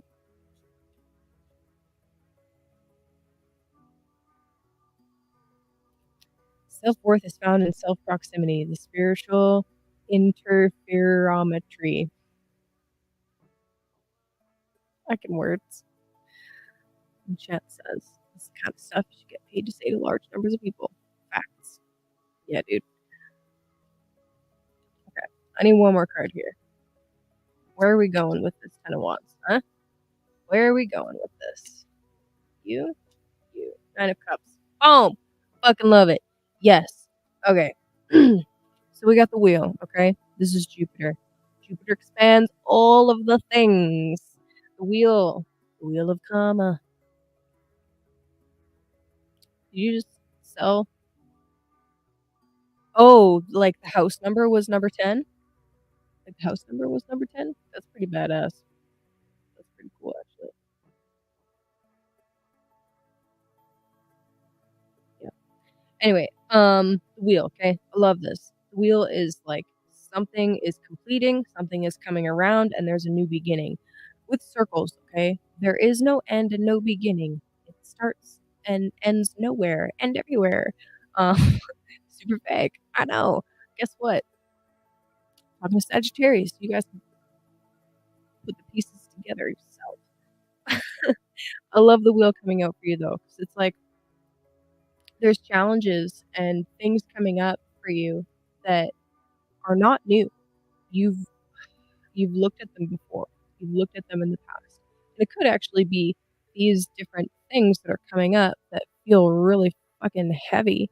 Um, that's what you're worried about, and that's what's causing the issues with your self-esteem or your self-worth. But this is a challenge, right? It's like you're about to level up, right? So I don't know how many of you are gamers or used to be gamers. Whenever you are in literally any kind of a game, whether it's a video game or like a D&D campaign, whatever the fuck, there's always this point that you get to where it's like you just get some mad loot, and now you gotta go fight the boss battle. And then there's kind of this eerie thing that kind of occurs with a lot of video games where the boss battles feel very similar. It's like the same formula played out with like slightly different, couple different variables here and there, but it's like you've already done this challenge before in some version or another, and now you're back around again to do it again, or the same type of situation or archetype or energy is coming back around for you to deal with it again. This is the universe asking you if you are ready to level up or not. Are you ready to level up or not? I don't know. I don't know, Sag. Are you ready to level up? I think so. Um, 10 of Wands indicates to me that this is yeah. Oh my god, you guys. See you later, bird dog. 10 of Wands indicates to me that, you know, you're about to complete something really big, really important, that feels extremely burdensome, all right? But at the top of this hill, okay? At the top of this hill that he's climbing up now, right? What are you going towards? The 9 of fucking cups. That's beautiful. So once you drop this worry that's not gonna change the outcome, and once you address or at least acknowledge that whatever you've got going on inside, you have serious gifts that, universe is asking you to use. Oftentimes, we're challenged, in order for those gifts to come out and flourish. So embrace whatever that challenge is. Whatever the fuck it is, embrace it, ride through it, because at the end of the road, there's some beautiful emotional satisfaction coming for you, okay? That's what the 9 of cups is all about. He's about to enjoy a beautiful dinner with a ton of guests, right? This is like the equivalent of having all of the people around you that seriously love you. The 9 of cups is literally one of the best cards. It's fucking fantastic. Um, it's enjoying others' company, but in a harmonious way, in a healthy way. It's feeling abundant and realizing how much you actually have on an internal and an external level. So, anyway, I love these cards for you, Sag. I think that, whatever challenges you're experiencing right now, it's literally meant to level you up, okay?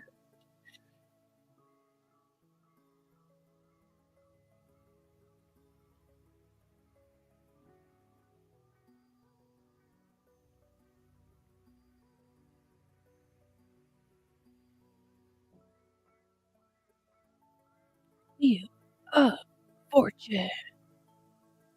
And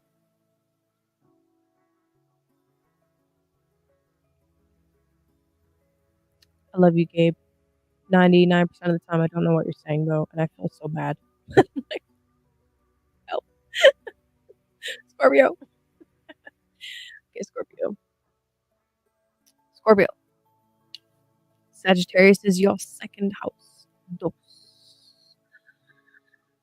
Second house is income. Second house is food. Second house is possessions, your values, and your valuables. All right. So new moon in the second house. Actually, it'll be a stellium for a few days with Mercury and Venus. This can really help you assess, like, hey, what are your values right now? What do you actually give a shit about, Scorpio? Um, and how is your income doing these days? Um, where can you make adjustments to that? Do you have a wider reaching vision for what kinds of things you want to have around you?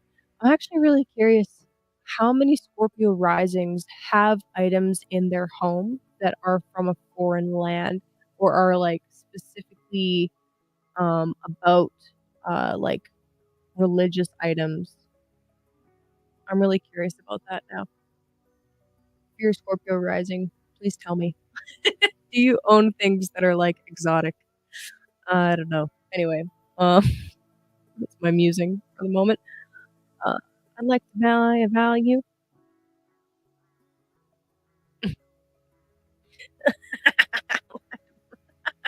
Yeah, dude, I know. Yeah. Okay, hold on. Let me just open my email. I closed it.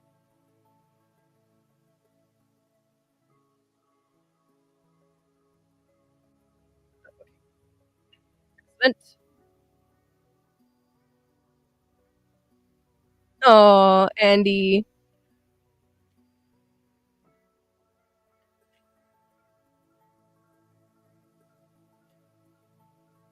Spirits be slave drivers. Damn. Yeah, dude. Start charging. Like, look, you want me to deliver this message? I'm gonna need something back.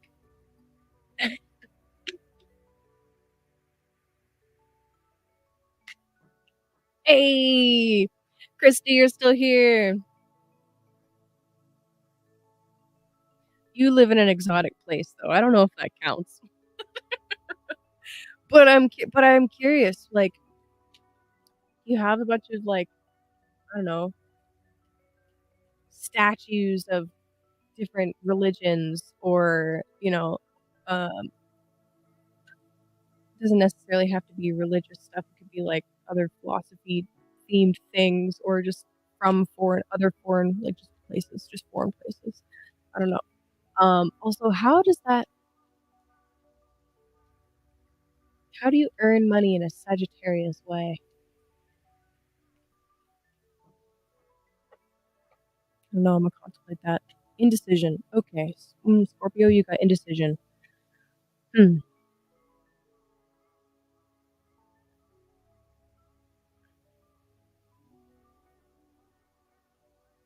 Mm, I use my intuition in all aspects of life. Girl, I miss you. You hiding too much in the shadows. Damn it. Just kidding. You do you. You do you.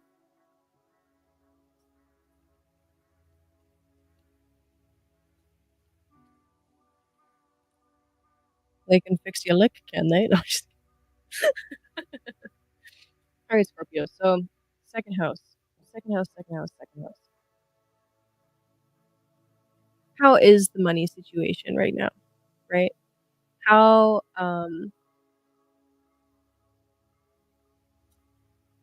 how have you been earning and taking care of yourself? Because, and actually, also, are there ways that you can change how you're doing that? And I'll give you an example. So,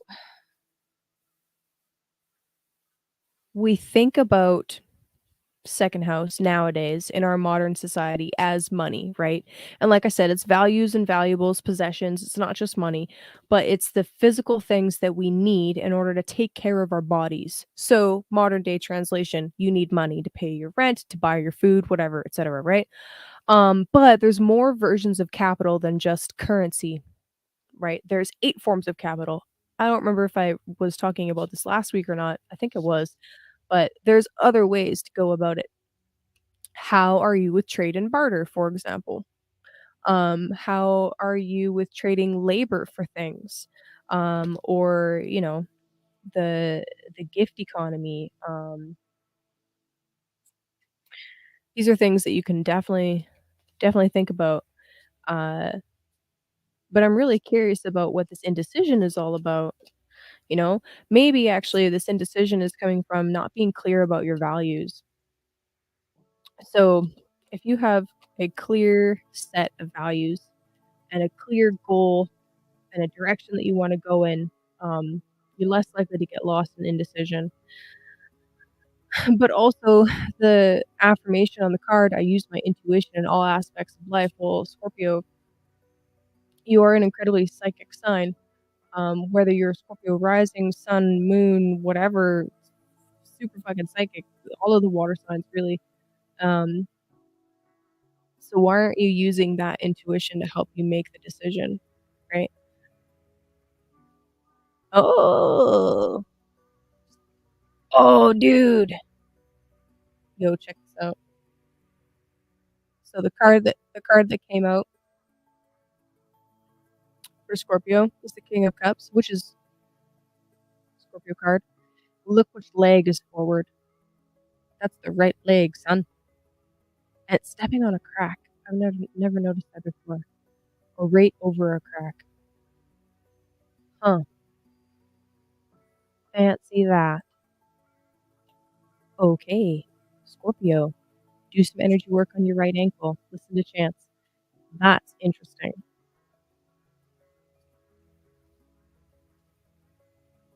That's very interesting. Okay. We got some more context. So, second card that came out for you was the Three of Pentacles. I know. I know. And the card actually came out before you entered that into the chat, or at least before it came up on my end. So that's interesting. Anyway, what you're most likely to be indecisive about at this time seems to be about some kind of project with other people or something to do with work in general. So Three of Pentacles is usually referring to some kind of like shared responsibilities or shared work projects or teaming up with other people to accomplish something. It can also be like doing things that uh, act as like initiations into deeper mysteries or different kind of groups of people. But we don't need to go down that particular road today. I don't know. It's like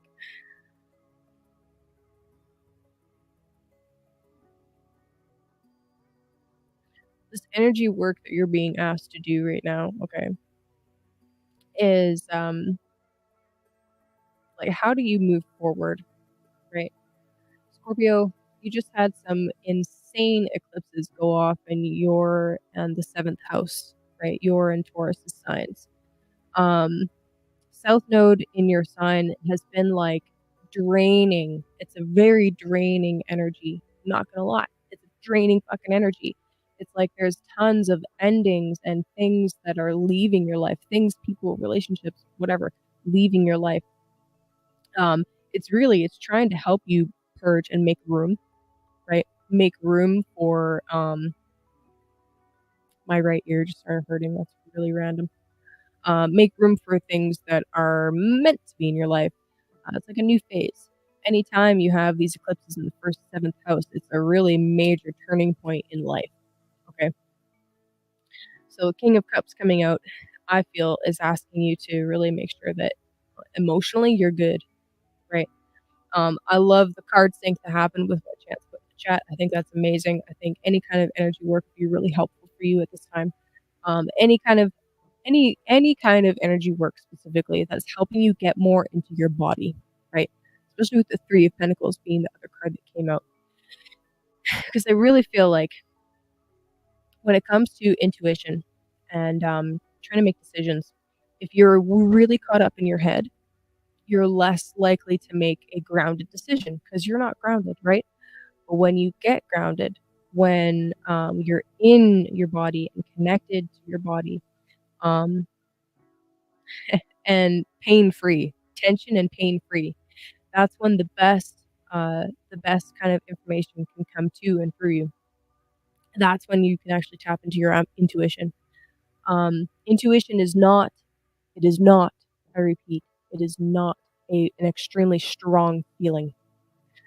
It is not a visceral gut sick or like intense like knot in the stomach. That's not intuition. That's actually a trauma response. Intuition is much more subtle. Um, and if we are being blown about by our stronger emotions because we're being triggered or because it's just different things coming up that we haven't healed, we're being triggered. Um, it's really hard to tap into the intuition side of things. Okay. So that's what I got. That's what I got to say for you, Scorpio. Really be tapping into your body at this time. Um, and that will help you move through whatever decisions it is that you have to make and help you really tap into your intuition, okay? Um, yeah, that's what I got for you.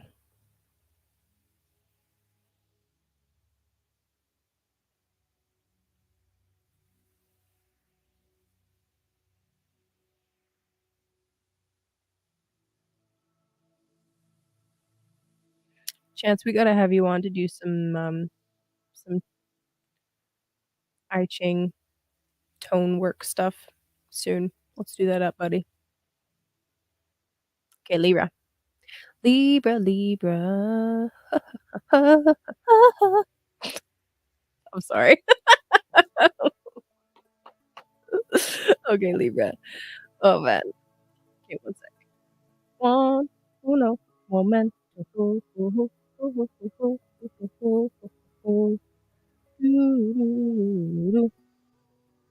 Just gonna sing to you in my worst voice. Fuck you, Chance. Uh,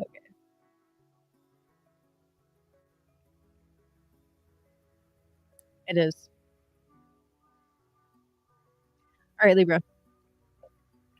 The non-evil signs.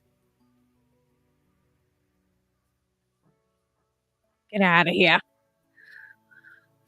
Okay. So for you, Libra, Sagittarius is your third house. Number 3. Third house is a lot of things. It can be the most simple, basic level. Third house is your tools, your communication style, how you get your needs met, or how you ask for your needs to be met. Rather, can you ask for your needs to be met? Great question. So, what kind of tools are Sagittarian in nature and assist Libra on their path towards better relationships or just being a relational being? Fascinating. If you associate Libra with justice, how Sagittarius is sometimes associated with law as well. So Libra justice, yes, but Sagittarius law, because our law is based on some kind of philosophy, right? So that's really interesting. So Libra uses the tools of philosophy, of they use the tools of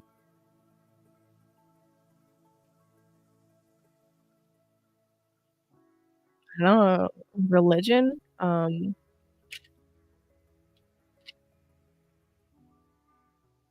adventure, the quest, the higher vision.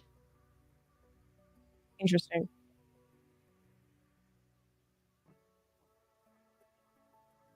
Very interesting. Third house can also be referring to siblings, your local neighborhood, writing, learning. Like literally, the third house is a lot of shit. Um, but like movement, right? Basic movement.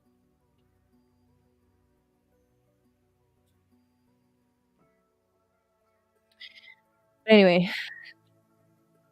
this new moon in your third house with Venus and Mercury there, friggin' beautiful. Um, this is you developing a tool of yours, right? Whether it's a communication tool or whether it's like a literal physical tool. Um, it could even be triggering you to go and do some more learning, um, like enrolling in some kind of course. Like, okay, third house is the initiatory instructions on something. Ninth house is considered to be like your higher education, university, etc. But third house is still learning too, right? It's just it's a different kind of learning. So I'm curious what kind of things you will be learning, what kinds of skills and tools you'll be developing, Libra. Wow. Wow. Yes. Okay, whoa, don't touch the cord. I almost touched the cord. Don't do it. Don't do it.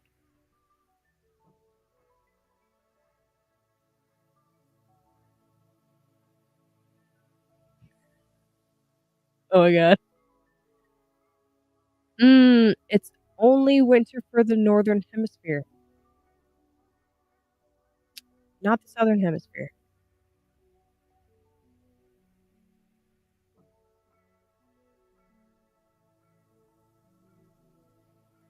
Dude, seriously? You too? Bro, bro.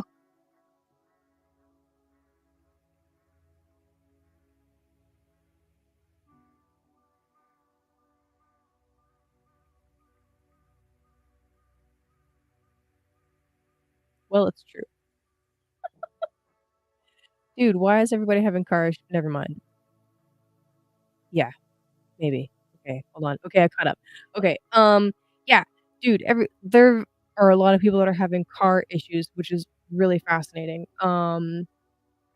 I've been thinking about it. Uh, so Mercury is considered to be, in astrological terms, at fall in Sagittarius, um, or in exile, he's called in Sagittarius.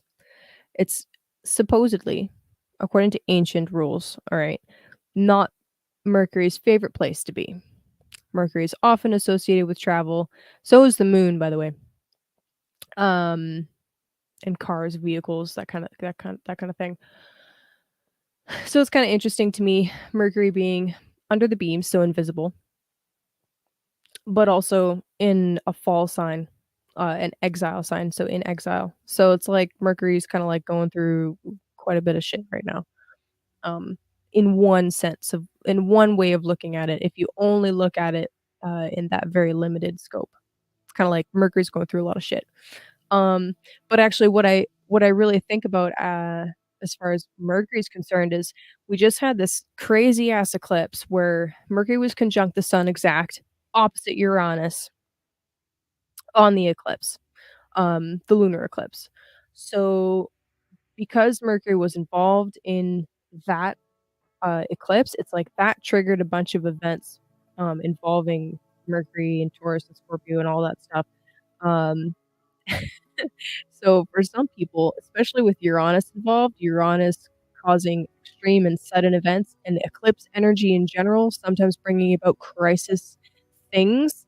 Um,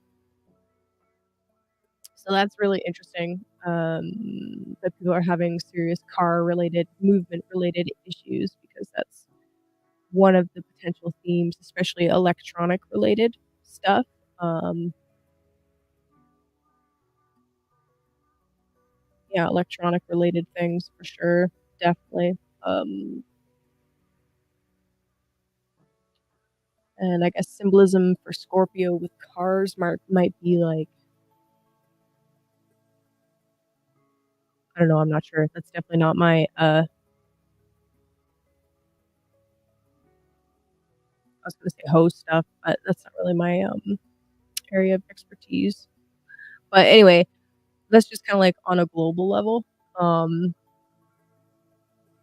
how transportation is seen in your personal chart is more to do with your 3rd house than anything else, but wow, that's crazy.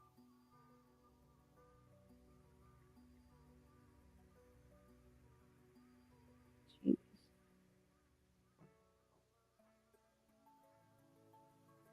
I don't know, man. Apparently the, closest pass that rocket got to the moon was supposed to be today, Moon Day.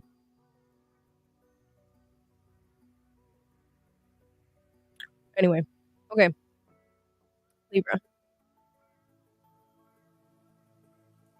Back to our tarot.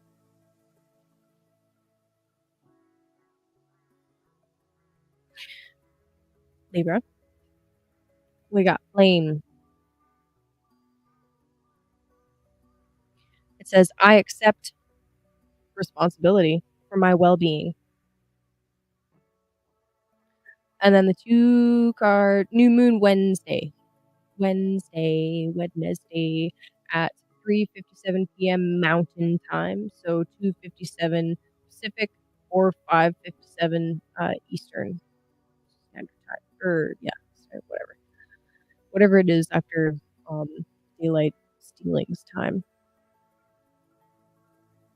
Wednesday. Okay, so anyway, Libra, what we got for you? The Nine of Wands came out as I was talking about what kind of skills and tools you're developing, and then the Magician came out. I can't make this up. When talking about what kind of skills and tools you're developing. So very interesting. All right, Libra, blame. Who are you blaming, or are you blaming yourself? Right? Very good question. I don't know. The solution here with any kind of blame really is to take accountability and take responsibility for your side of stuff. You can never change somebody else or ask them to take accountability if they don't want to, right? You can't make anybody do jack shit. You can't make anybody do jack shit. So the most that you can do is do your side of the bargain, okay? And then take it from there, right? Is Uranus a donut? It could be, I don't know. Alright, so you got the Nine of Wands, so clearly there is some spicy stuff happening where you actually might feel like you're not getting any help, and it's interesting, Charlotte, that you, mentioned this, actually. Hold on, I'm going back up to your comment.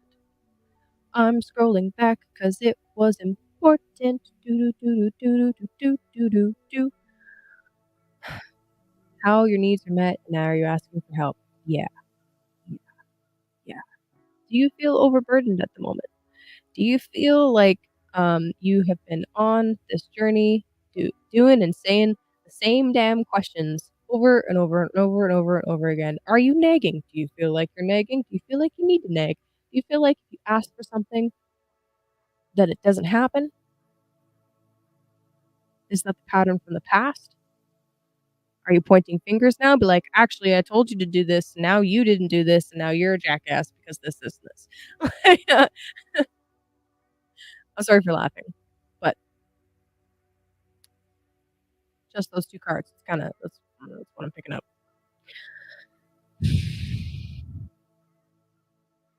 This season, oh my god, Stacey, like a chocolate-filled donut. You're fired, get out.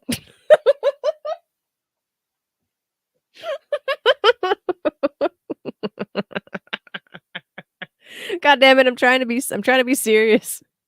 Fuck. Ah. Anyway, keep moving forward, Libra, okay? Do not stop. It's really important that whatever you have started, you finish and see through. Don't turn back. You are developing a really intense and, oh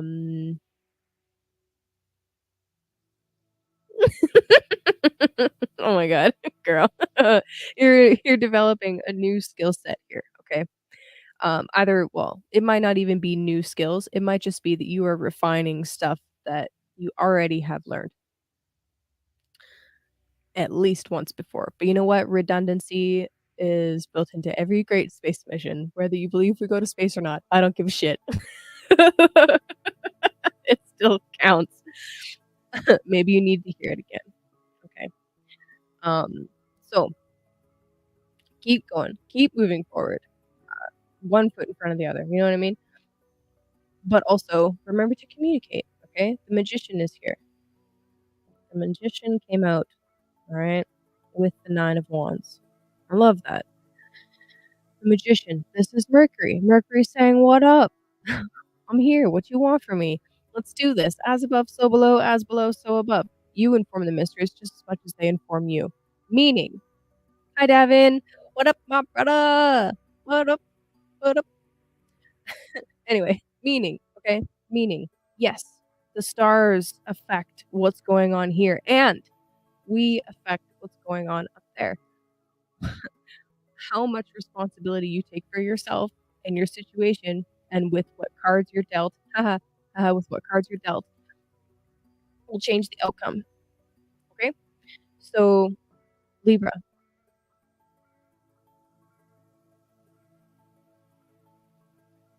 what tools do you have available that you haven't used yet? Alternatively, what tools are you learning how to use even better or more with more proficiency, right? They can be literally communication skills. They can be literally some kinda literal hand tool, right? And whatever it is for you personally, this is a really important time, um, for you to keep developing something that's really important, that is really gonna carry you far, okay? Dude, yeah, yeah,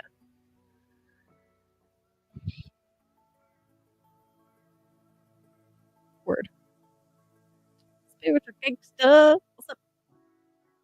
What's up? What's up? Anyway, Libra, you got this, okay? You got this.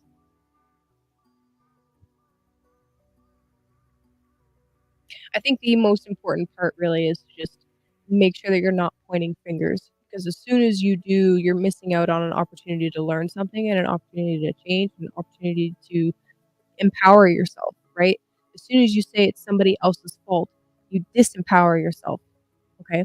So I think my point here is that you actually have way more power and skill and, ability available to you that you just have to tap into. And the moment you point the finger outwards, you rob yourself of that opportunity. So that's what I'm trying to say. Don't do that, and then you'll be able to actually, like, channel that energy in a helpful way. Word. Word to your mother. Virgo.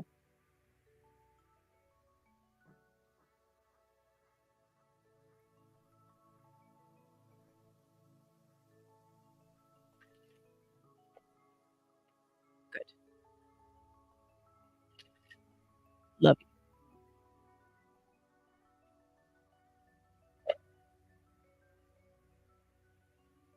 Okay, Virgo. Sagittarius is your whole sign, 4th house, the house of home.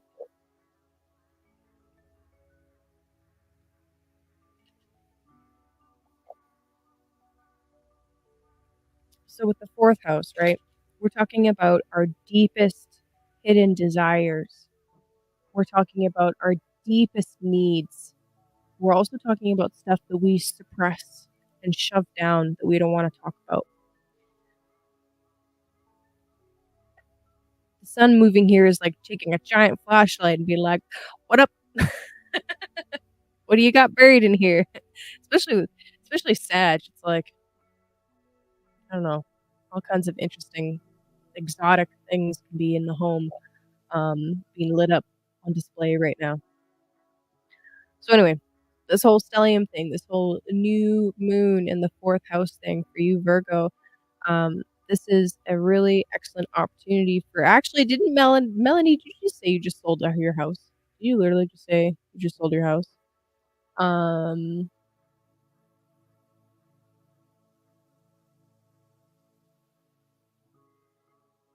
that's crazy. Yeah. So, okay, 4th house is literally property, okay? Literally property. Um, it also, so modern astrology will associate the 4th house with mom. However, it used to be that 4th house was dad because your father's lineage was hidden, right? Mother, it's very obvious what mom you came from. She literally carried you in her physical body, and it's like, pff, you belong to her. But the seed, right? The seed, little harder to prove. So the 4th house used to be associated with father, the 10th house with mom. In my personal chart, it actually works that way really well. 4th house definitely aligns with dad, 10th house definitely aligns with mom. I have seen it flipped, and I'm definitely testing it out with people's chart and just asking them like, "Hey, does this sound like your dad?" And then, like, describe the 4th house and the 4th house ruler. Um, it's interesting though, it's interesting. Some people's charts have confirmed it, some people's haven't, but that's fine. Astrology is weird like that. But anyway, so 4th house, we're talking about your ancestry. We're talking about your roots. On one level, it's what keeps you rooted and anchored, okay? It's your ancestry. your hidden ancestry anyway. Um, and it's literally physically your property. Yeah, dude. Yeah. Yeah. Ooh, is she Virgo rising or Virgo sun? Because yes. Um, yeah, literally. I mean, for her, it'll change. It'll change something for her, um, regardless. Uh, even if it's not like a physically noticeable change. But yeah, dude. Yeah. Hellenistic astrology. Father was fourth house. Oh, Virgo rising and Virgo sun. Very interesting. Well, something kind of interesting. My niece is a Virgo rising, and her dad just got a place. So her fourth house is going through a change, literally. She now has two houses, one for dad, one for mom. Whoa, okay, okay, anyway.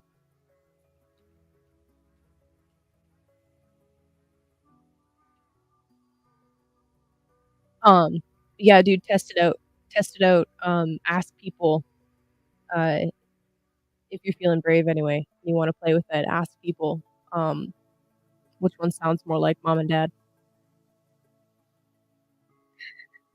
Okay, so anyway, back to what I was trying to say. Fourth house. I'm sorry, Virgo.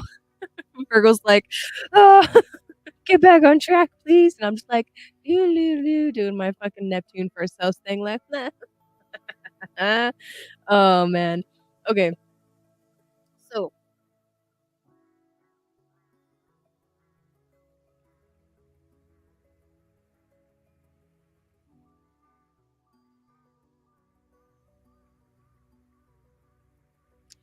well, go from your rising sign, not from your sun and moon.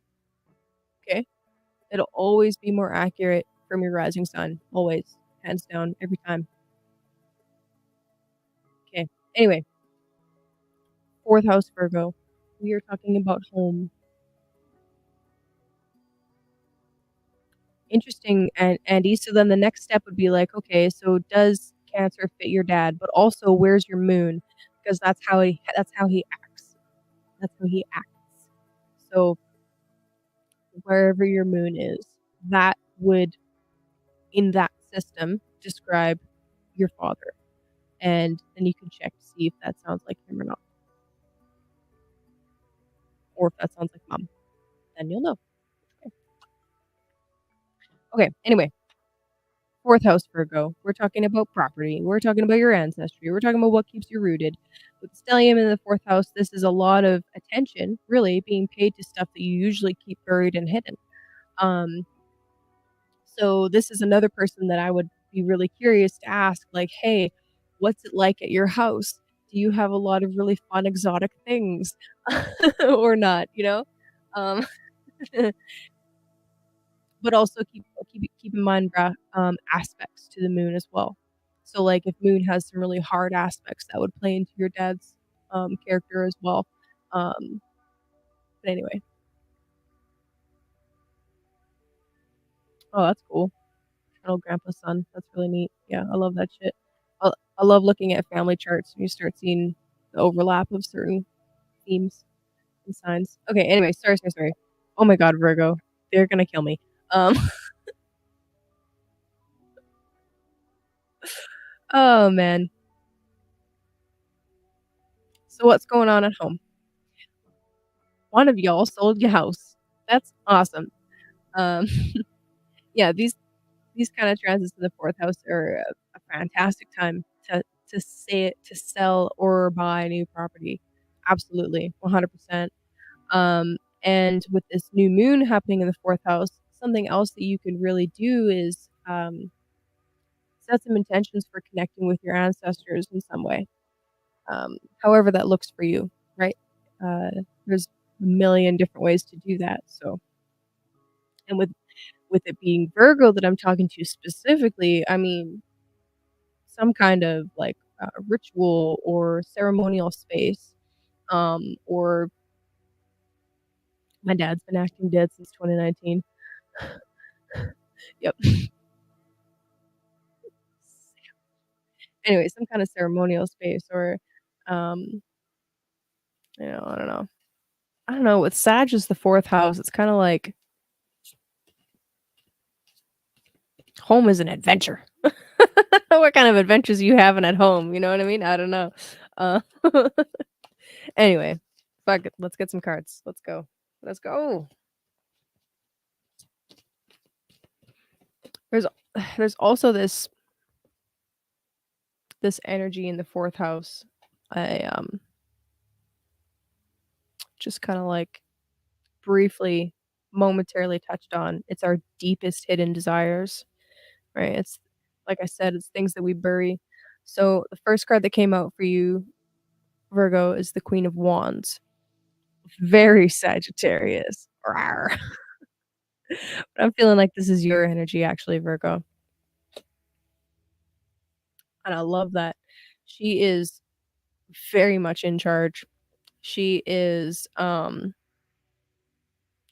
inspired spiritual leader.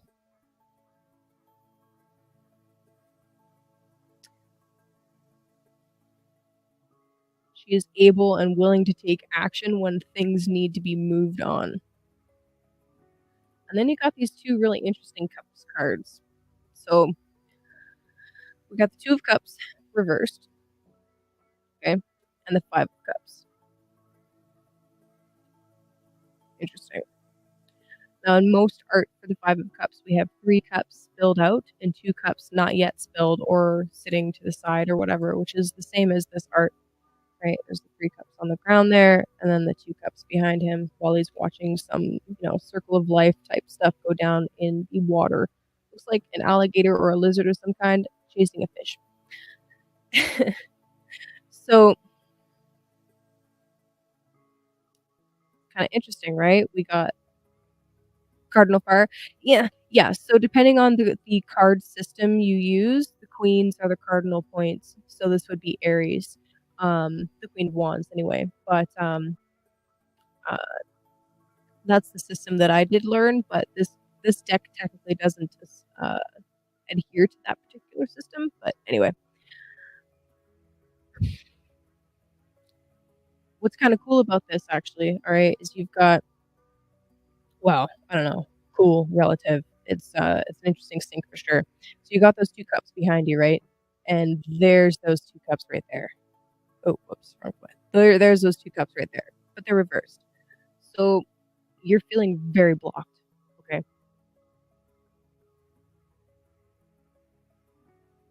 Incredibly blocked. There's some loss that you're dealing with, that you're grieving at the moment, okay? And if you're not actually grieving at the moment, that's fine too. It's interesting that y'all are talking about dead people, um, while while I'm trying to do this reading about the 4th house. Um, in horary astrology, the 4th is known as the end of the matter, um, so that's another story for another time, but the 5 of Cups coming out, 2 of Cups reversed, this is like you are emotionally feeling drained and like, there's some major loss occurring or has occurred, right? It's like I'm getting the sense like no matter how hard you try at the moment, it's difficult to feel some kind of emotional satisfaction. But it's weird at the same time with the 2 of Cups that came out because it's like there's this promise of something, but blocked or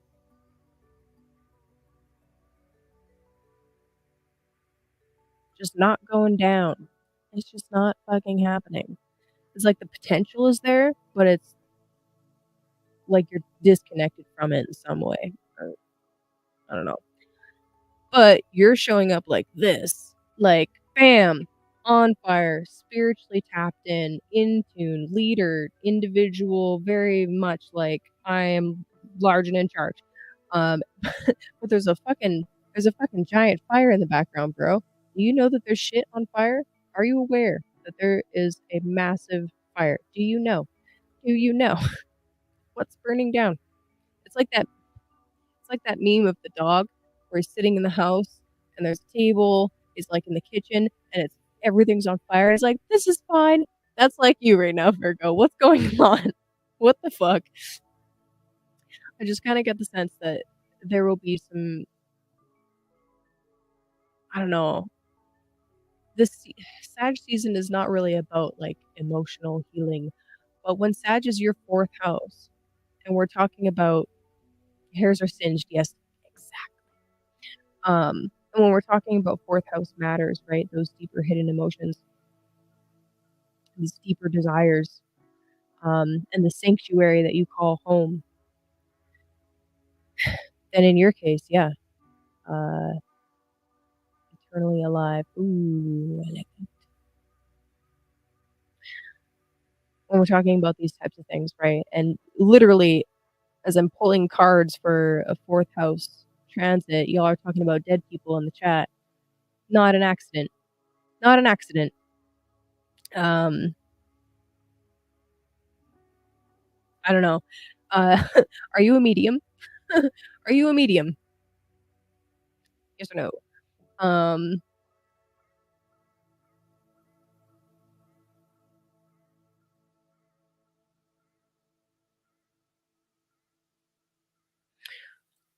I'm wondering what you could be doing actually to help unblock this energy, or if it's meant to be blocked right now. Because underneath the deck, Virgo, I didn't pull your oracle card yet, but underneath the deck, we actually have rebirth. I'm actually more of a large than a medium. Ho ho ho, says the giant. You're hilarious, Jens. What are you like, 6'8"? I don't know. We started at Pisces today, my friend. So we are going backwards. Actually, it's not backwards, it's primary motion, okay? Oh god, y'all. Okay, anyway. It's primary motion rather than secondary motion. Okay. Anyway, there's this rebirth energy underneath the deck. All right. It's like there's some more emotional purging that needs to occur. And it's important that you don't just burn everything down instead of, well, I mean, I don't know. Maybe you should burn everything, not literally, okay? Do not don't take this literally. Maybe you should burn everything down because that's one way that renewal and rebirth occurs. Maybe that's what you feel like you're going through right now. You're going through a rebirth process. That feels like Phoenix into the fire.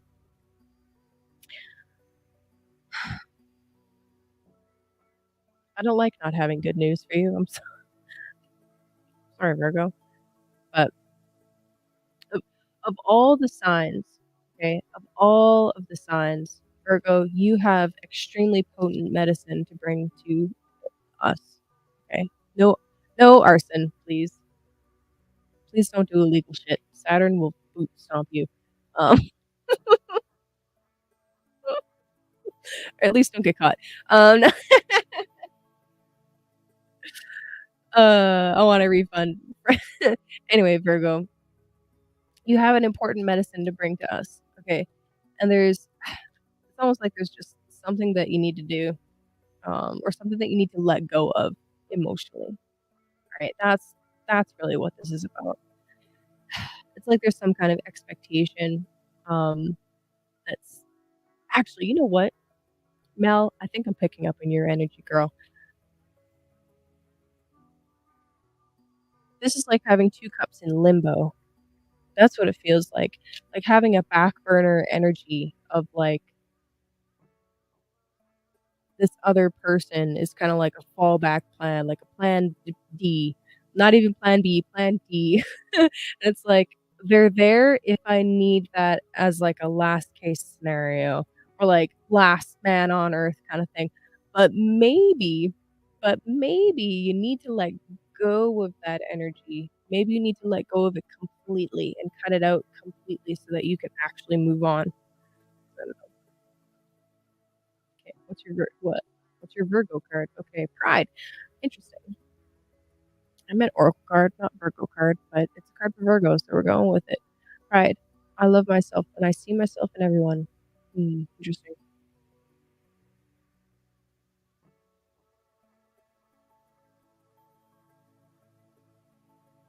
What do you take pride in? Do you take pride in your work? Do you take pride in your home? Do you take pride in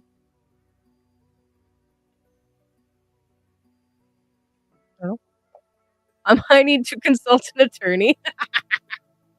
Stacy, kick the X out. Yeah, that's what I was trying to say.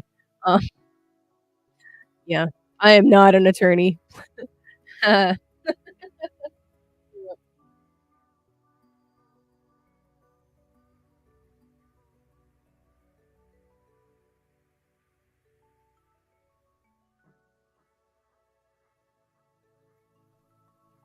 Yeah, that's interesting. But really, like, the energy feels really blocked, um, the water energy anyway, and it's definitely got to do with, like, this back burner type stuff going on. Fuck yeah, dude. Step 1, excellent. And I love the stellium in your 4th house for finding an appropriate property to go to next. So that's great, actually. Um,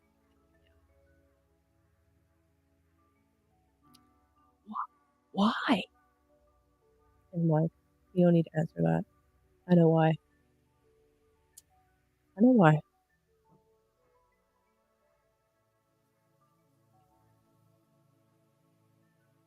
Okay, Leo. Leo.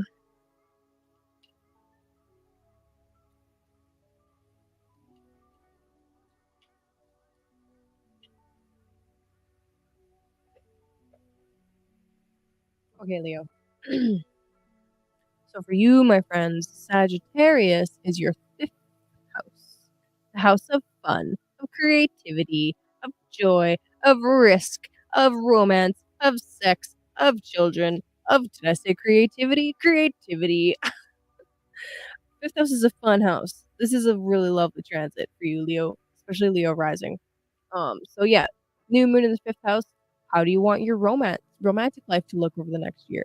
How do you want your what kind of where do you have fun, right?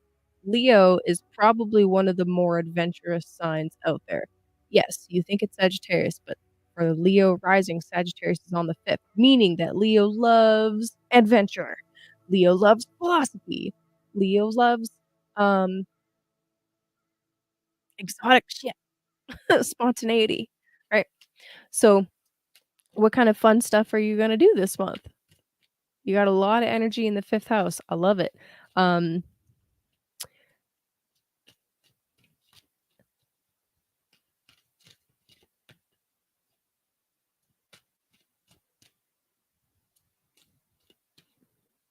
Hold on. Mercury rules 2nd and 11th. Venus rules 3rd and 10th.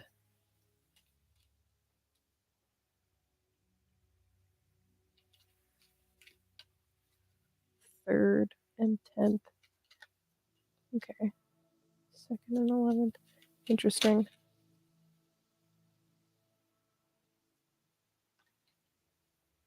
I'm going to let the cards speak, but I will say this real quick based on the astrology. 5th house is children. Okay. You have a stellium in the 5th house right now. Okay. 4 planets. Well, when the moon gets there, 4 planets. New moon is the seeding of something. Okay. With Venus there, more abundance. Um,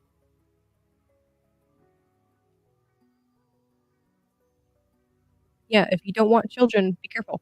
Okay. That's all I gotta say. That's all I'm gonna say. If you do want children, this is a great time. Oh, yeah. Especially with the trine to Jupiter, right? Blessings.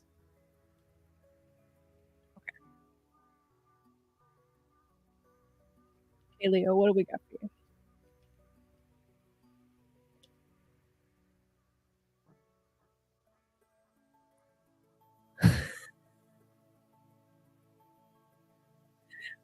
Well, no, but yes. Uh,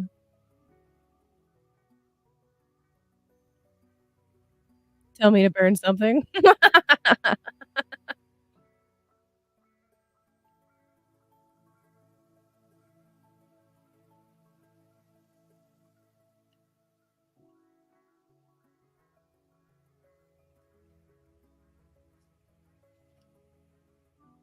Okay, Leo.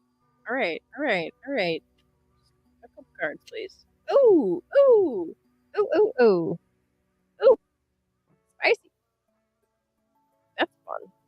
Okay. Alright. What's up, JLo? Welcome back from your nap. Okay, Leo. So the oracle card that I got for you is friendship. This is friendship.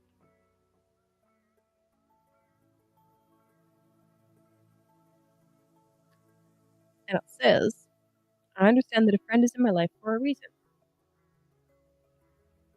That's cool.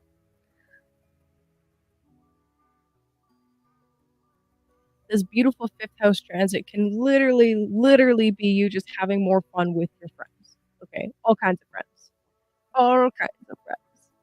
Sexy friends and not sexy friends. Okay, but anyway, you also got rebirth.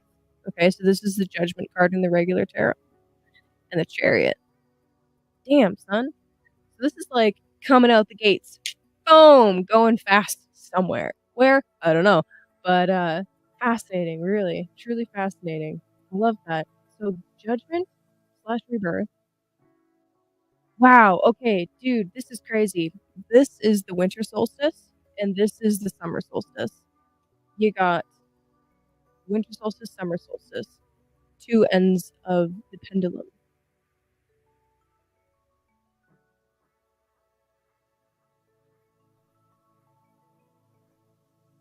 All my friends are sexy. Ah, okay, fair enough. Anyway, two ends of the pendulum. This is really cool. Oh man, all right.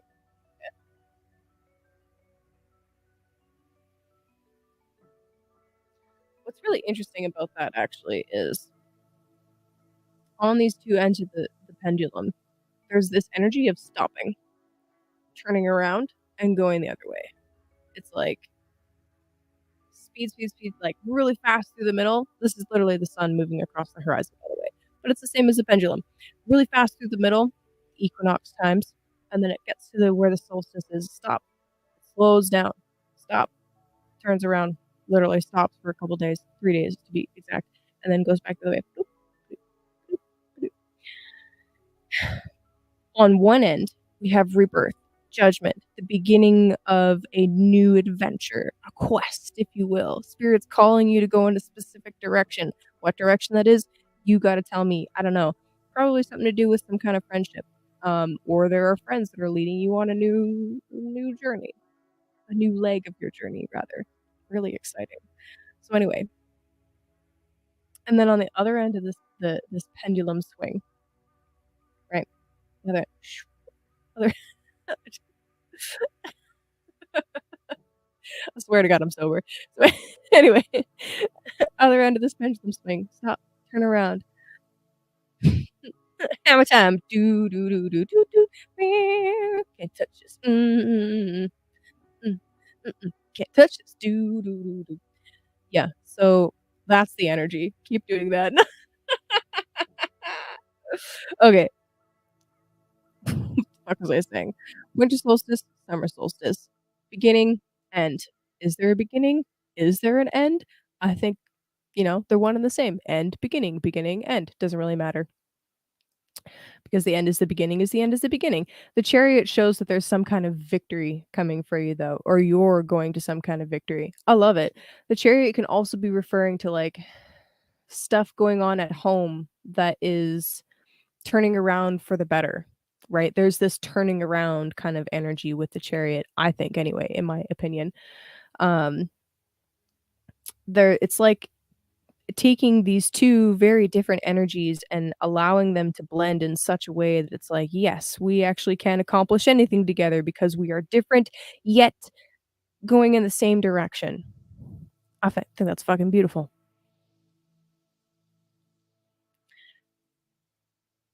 And it involves some important friendships. You also got the Magician underneath the deck. So, Leo, this is an incredibly magical time for you, okay? Um, hey, I like that. I like that. Yeah, the Chariot can be like getting ready to race to the finish line. Um, so that's really cool. But anyway, I love the Magician underneath. Once again, this is the card for Mercury, and it's reminding you that you have a ton of tools at your disposal. Um, every element has something for you, like being the Avatar. I referenced Avatar earlier in one of my chats, specifically the Earthbender. But anyway, um, I feel like the Magician underneath is asking you to remember each of the elements, to not ignore any one of them, and to remember always, um, as above, so below, as below, so above. It works both ways, always. Anyway.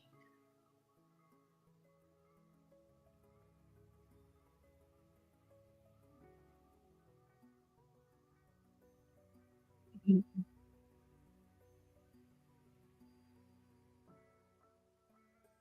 Friendships. Friendships. Friends. Yeah, anyway, I'm really curious what kind like, how the fuck does friendship tie into these crazy major arcana cards? I don't know. Um, unless, what are 4s skeptical? 'Cause that'd be funny. Um, anyway, yeah, got distracted, I'm sorry. Yeah. I'm curious how friendships work into here. Um, I really feel like on a personal level, I feel like, every individual that you meet has something for you, and you have something for them, both, right? Always both. And it's kinda like there's a friend of yours that's sending you on a journey or triggering something. Oh, okay, fair enough. I don't trust the Enneagram 'cause I'm like that. But, it's like a friendship sending you on your journey or triggering a series of events that, is life changing. And that's some beautiful fucking cards, Leo. I love it. Alright, enjoy your month. I really, really love the stellium in the 5th house for you. I think it is a whole lot of fun. Also, I just realized I was talking about the potential of pregnancy in the before I pulled the cards, and then we have the Chariot, which represents Cancer and motherhood, and then we have Rebirth, which is literally a child coming out of a thing in the ground, with a giant rabbit with a giant rabbit. Okay, Leo, Leo, Leo.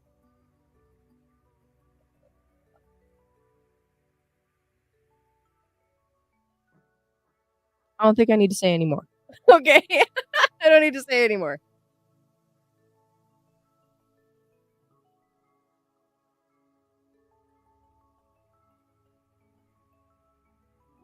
Alright.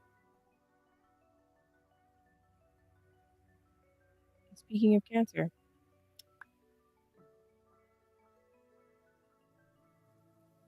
Okay, Cancer. So for you, Sagittarius is the 6th house. This is the house of health, of work, service, um, the things that you do on a daily basis to take care of yourself. Some astrologers will even associate, like, your outfits that you wear with the 6th house. I don't know about that, but that's a thing. Definitely a thing. Oh, man. So in case you guys don't know, homie Romy and I have been doing a podcast. We've only released a few episodes, but we've been doing a podcast called Moon Mysteries.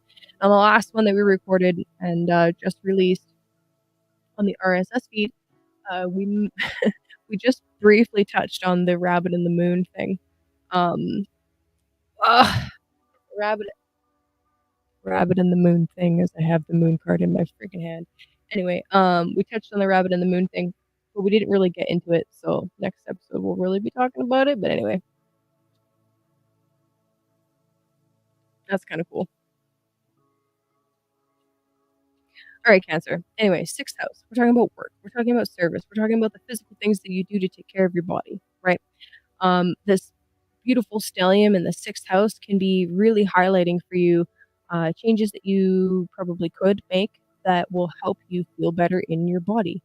It could even really be just a really nice month of purposeful dedication towards your work. Okay. Whatever your work is. You know, if you have a side hustle, it's like really working on that side hustle. If you don't have a side hustle, maybe taking on more hours at work, or just realizing where you need more work life balance and figuring that out too. Whoa. No. Cancer, Cancer, Cancer, Cancer. What do we got for you, Cancer? One more, please.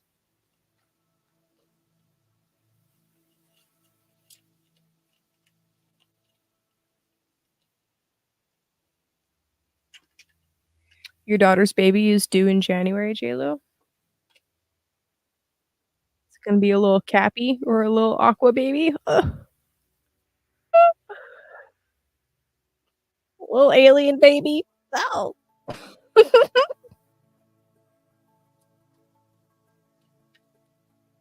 Okay, that one.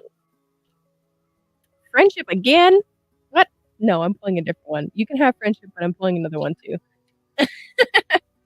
No, boring.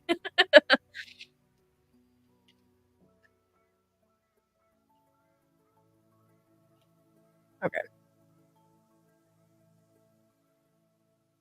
What we got for you, my friends?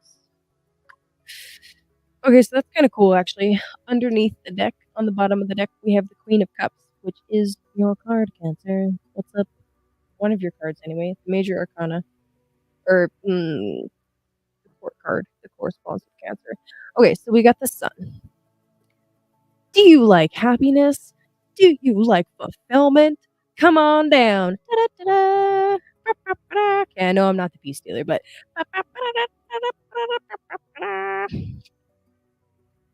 oh, Pluto, yeah, Pluto in like the 27th degrees, 27th, 28th degree. Yep, that'll be fun. Anyway, so Sun, Cancer, fucking beautiful. Literally one of the happiest cards in the deck. Love it. This is paying attention to your inner child. This is celebrating you know, joy in your life, finding joy in your life, embracing creativity, feeling renewed and fresh, feeling like you're full of vitality in life. You also have the Princess of Swords, and the King of Wands came out reversed. Doo-doo-doo-doo. For Oracle cards, we got Friendship and Purpose. So Friendship flipped out first. Again, it says, I understand that a friend is in my life for a reason. The other card that I pulled for you is Purpose. I know what I am here to do.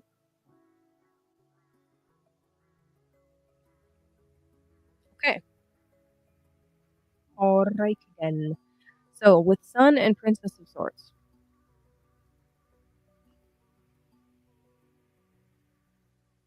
Is there any area of your life where you are hesitant to speak the truth? Um, stop it.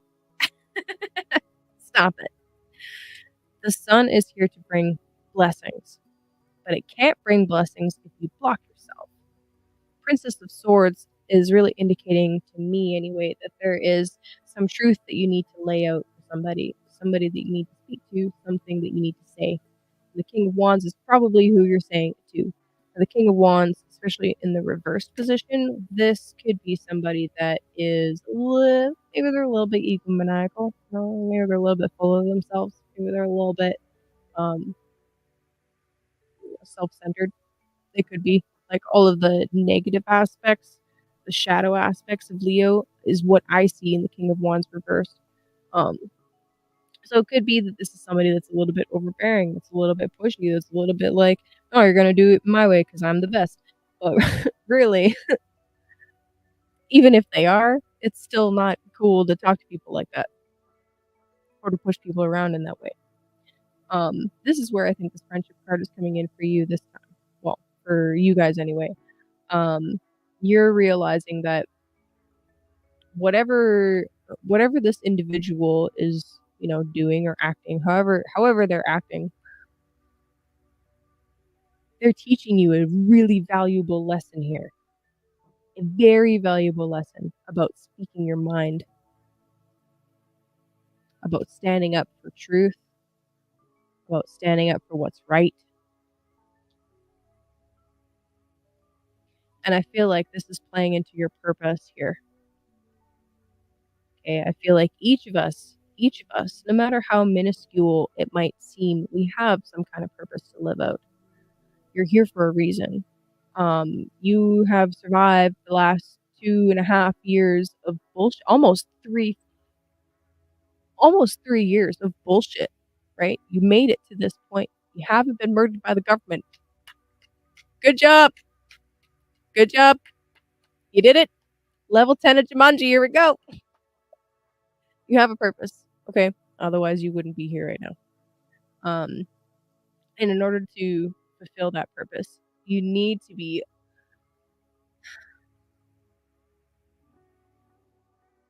accessing the treasure that's in your treasure chest, as Chance would say. And you need to be speaking that truth. Okay? Don't hold back. All right?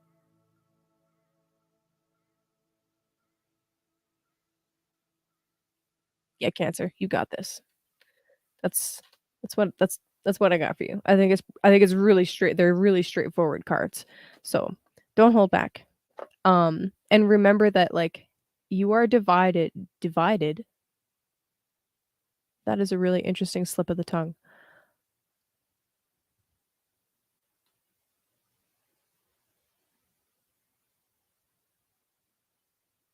If there's some manner that you feel divided on, or if you feel like you're divided from other people because of some issue, um,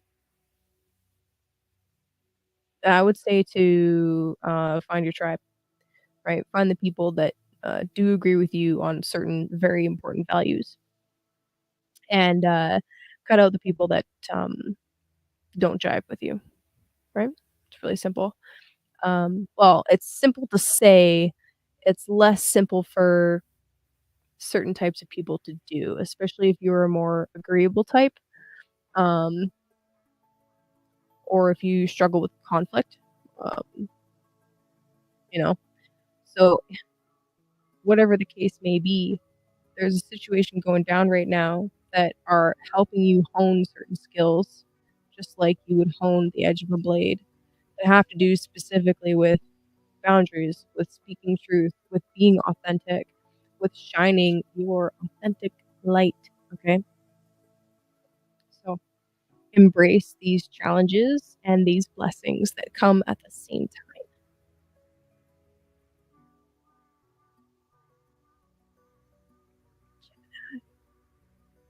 Gem in me.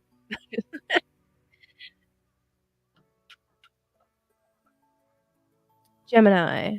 Ooh, stellium in the 7th house. Fun. Okay.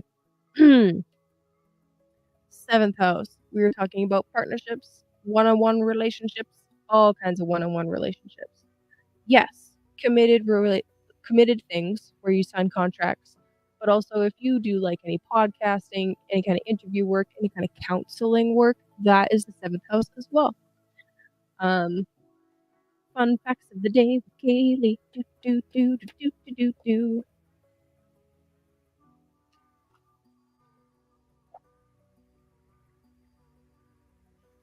Anyway, New moon in the 7th house. All right. So if you are looking to, well, I don't know. This is like a new phase beginning for you in the area of relationships where you could again, Lilith is one of those things that unless she's exactly conjunct something or aspecting something exactly, I don't talk about her.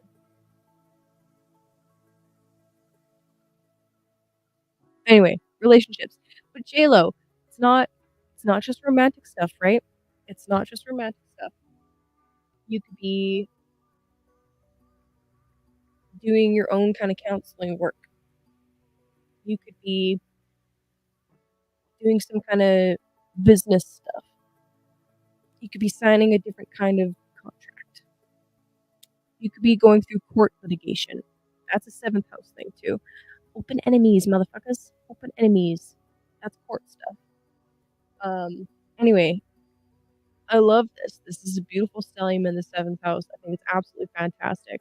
I think that it's very likely that there will be people coming into your life, if they're not there already, that are really important for your development in some way. They're mirroring something back to you that you need to learn from, or see, or absorb, or pick up, or whatever.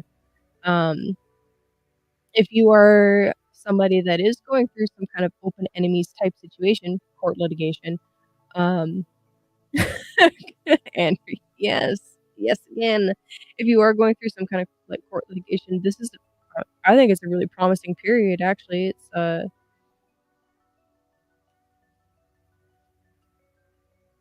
mean, like I said earlier, Mercury has a little bit of trouble here, but he will be visible soon, and that helps a lot. And Venus's presence helps a lot too. Like it helps a lot, a lot. Um, so anyway, oh my God, Gemini, really?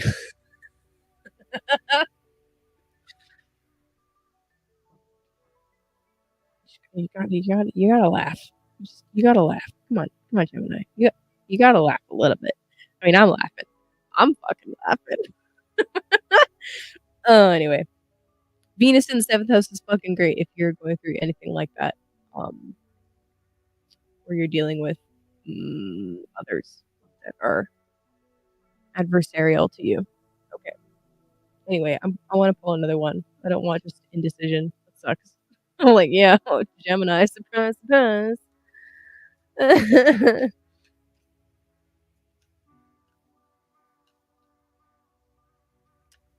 Yes, Stacy, I did. Well, I did Cancer pretty quick actually. Um, so yes, you'll need to go back. Cancer had some pretty cool cards actually. Okay, indecision and denial. What's going on, Gemini? I like this mandala though; it's pretty. Denial. I acknowledge my fear, but I replace it with insight of awareness. And indecision. I use my intuition in all aspects.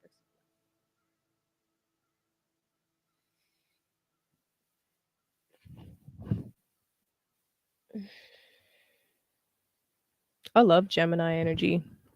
I have Venus in Gemini. Literally, I love Gemini. Venus, Gemini, hilarious. Um, check, please.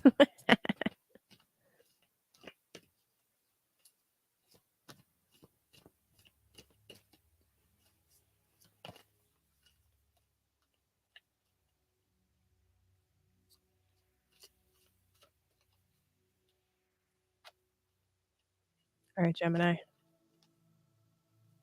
Gem and me.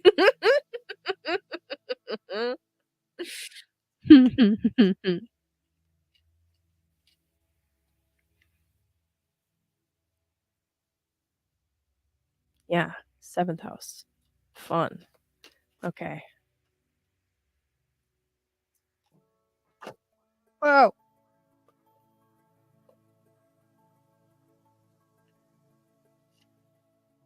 Okay, there it is. All right. One more? Yes. One more. One more. Damn it.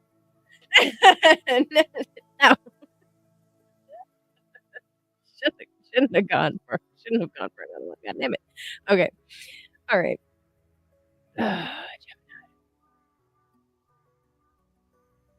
Listen here, Taurus gang. I love you too. You're next. I'm coming for you. All right. Oh man, Gemini. Okay, so on the bottom of the deck, I love this. So when I just checked before I decided to pull a third card, this was the same card that was under me. All right, so Gemini, we have the lady. Okay, so Venus is here.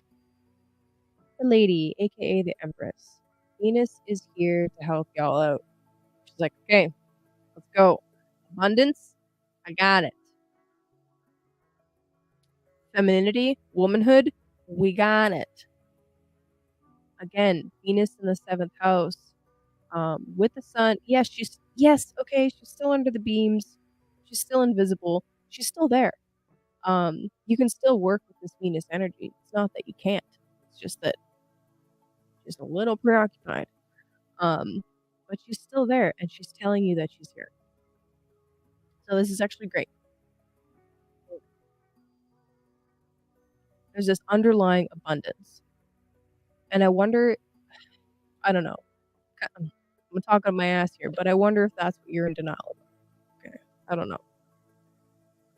You got to tell me. Why did this card come out for you, Gemini?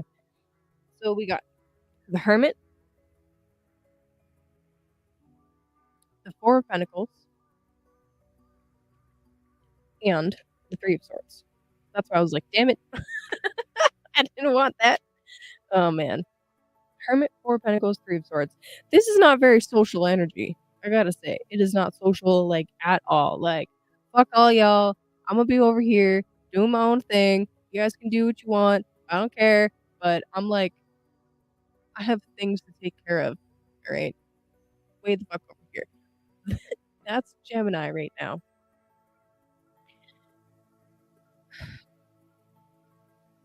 The Hermit with the Four of Pentacles is to remind you, I think, that you have a ton of actual underlying abundance. Okay? I'm not sure 100% if this is literal and physical and tangible, or if this is something that's radiating out from within. With the Hermit, I often associate this card specifically with the wisdom of the body. I really love the presentation that Michael Sarian has on the Hermit and how he's talking about the somatic intelligence and the need to tap into this somatic intelligence. The Hermit card coming out is suggesting to me that it's really important for you to be tapping into that through meditation, through movement practices, different things where you're connecting body and mind. That is the wisdom of Virgo, and that is the wisdom for the Hermit card. With the Four of Pentacles, the Four is always talking about stability. Specifically, on the deck that I learned in, this is Sun and Capricorn, which is about power, stability and power.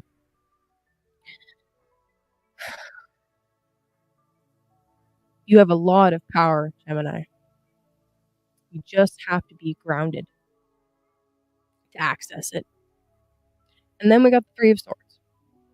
Maybe this is what you're in denial about. I don't know. We are talking about seventh house stuff, which can be the spouse, can be litigation, right? It can be some really difficult stuff. But the Three of Swords is Saturn and Libra. I know you guys have heard me talk about this card before. It's not just heartbreak, right? It's so much more than that. It's about cutting karmic connections. It's about if your contract wasn't solid to begin with, it's not going to last. It's going to break apart. Maybe it's meant to break apart. Maybe it's meant to come crumbling down so that you can rebuild something better that's more solid, right? And wherever this indecision is coming from, really at the end of the day, it's because you need to be more grounded. You need to be more connected to your body, less in your head. especially with Mars in your sign, and so okay, sneak peek for the rest of the month, Gemini. Mars is in your sign, right? It's been squaring Neptune, in your 10th house. That's some really interesting and probably frustrating energy to be dealing with, right? This fogginess and, like, groupthink going on in your 10th house, like work and stuff like that, and feeling a need to conform over there, but also really needing to be your own individual. Mars and Gemini, especially retrograde, is like debating and thinking and debating and thinking and debating and thinking and debating, blah, blah, blah, blah, blah, blah, blah. Information overload. Information overload. So, yeah. Yeah, and you know what? That is gonna be some incredible trauma to deal with. Um, yeah, that's some in I can't even. Nope, I can't even. We're not talking about that right now. Mm-mm, nope. I'm in denial. They might be in denial, um, about how much damage they've done to their sacral and root chakra. See all that orange? Anyway.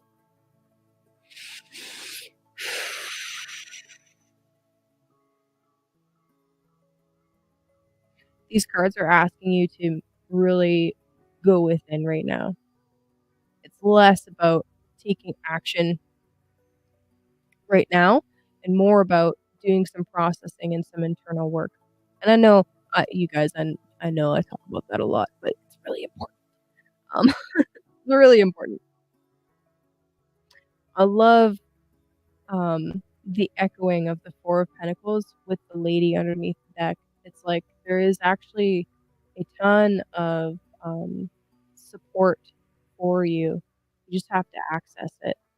So speaking of support and support pillars, what kind of relationships do you have in your life where you can reach out for support, right? Do you have community members or friends or family members or I don't know, your hairdresser, like I don't know what the masseuse, like what kind of support network do you have? What kind of pillars can you lean on, and like how are those pillars doing?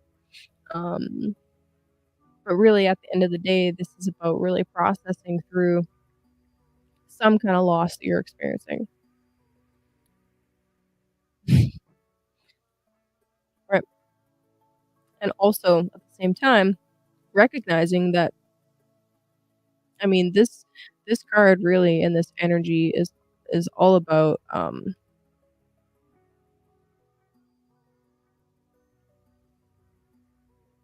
well, like I said, if it's not built on something solid, if it's not a rock solid, literally the picture's a rock. If it's not a rock solid base, it's going to crumble.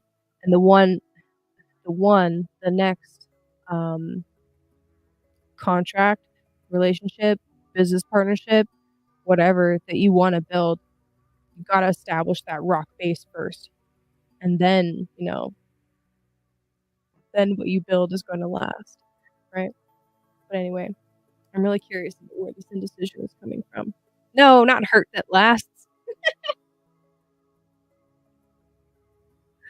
No.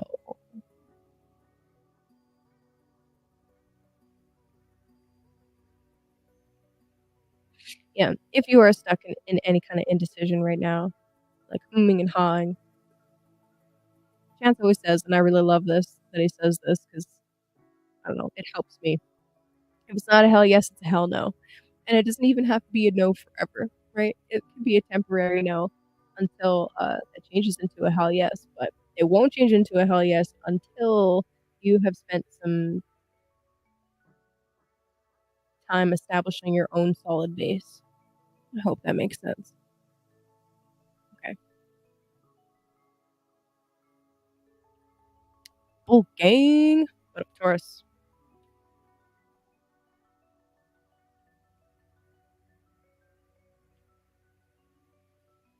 Taurus. Oh, yeah. Yeah, girl, I know.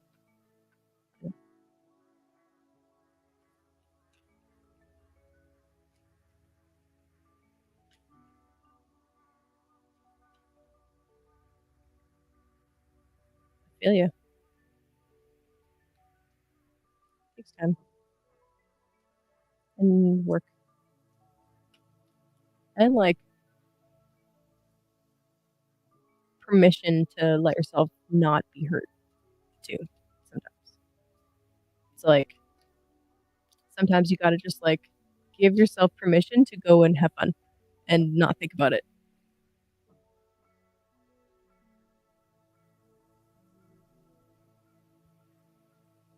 and then come back and process or, Okay, Taurus. So, Taurus, you just had some fucking crazy eclipses. How you doing? How you doing? Um, would love to hear from you. So, Sag is your 8th house, okay? With 8th house, we are talking about deeply bonded intimacy. We are talking about shared goals and resources. We are talking about trust, right? We're talking about bonding in a spiritual sense. We're talking about the occult, dark secrets, hidden and unexpected events that cause transformation.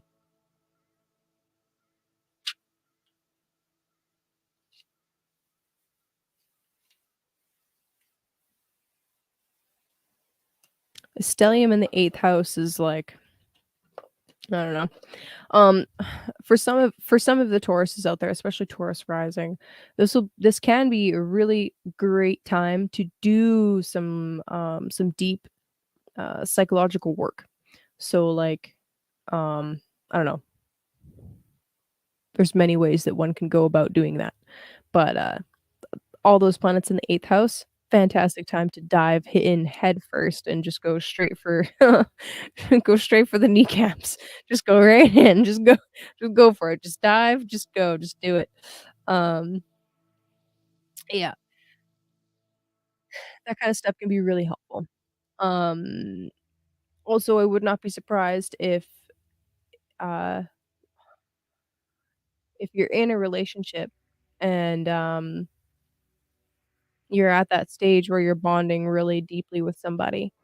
Um, this kind of a transit, the sun, the moon, Mercury, Venus, these are all of the personal planets going into the 8th house of death and rebirth and resurrection and, um, all of that stuff. All of these personal planets hanging out in the 8th house can literally trigger some intense transformations, but also if there's any kind of issues, in a relationship where you're deeply bonded, they're going to come to the surface, which can be a fantastic thing because now you can address them. You can't address it if it's still under the rug, right? Um, yeah. So anyway, the oracle card that you got, Taurus, was actually failure.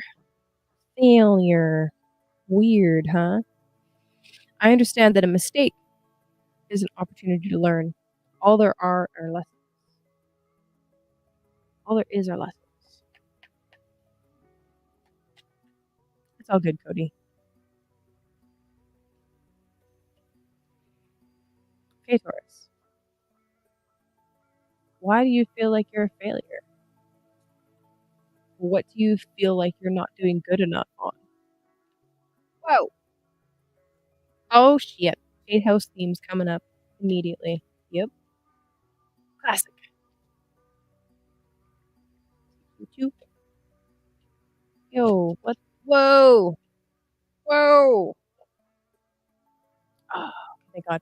Okay.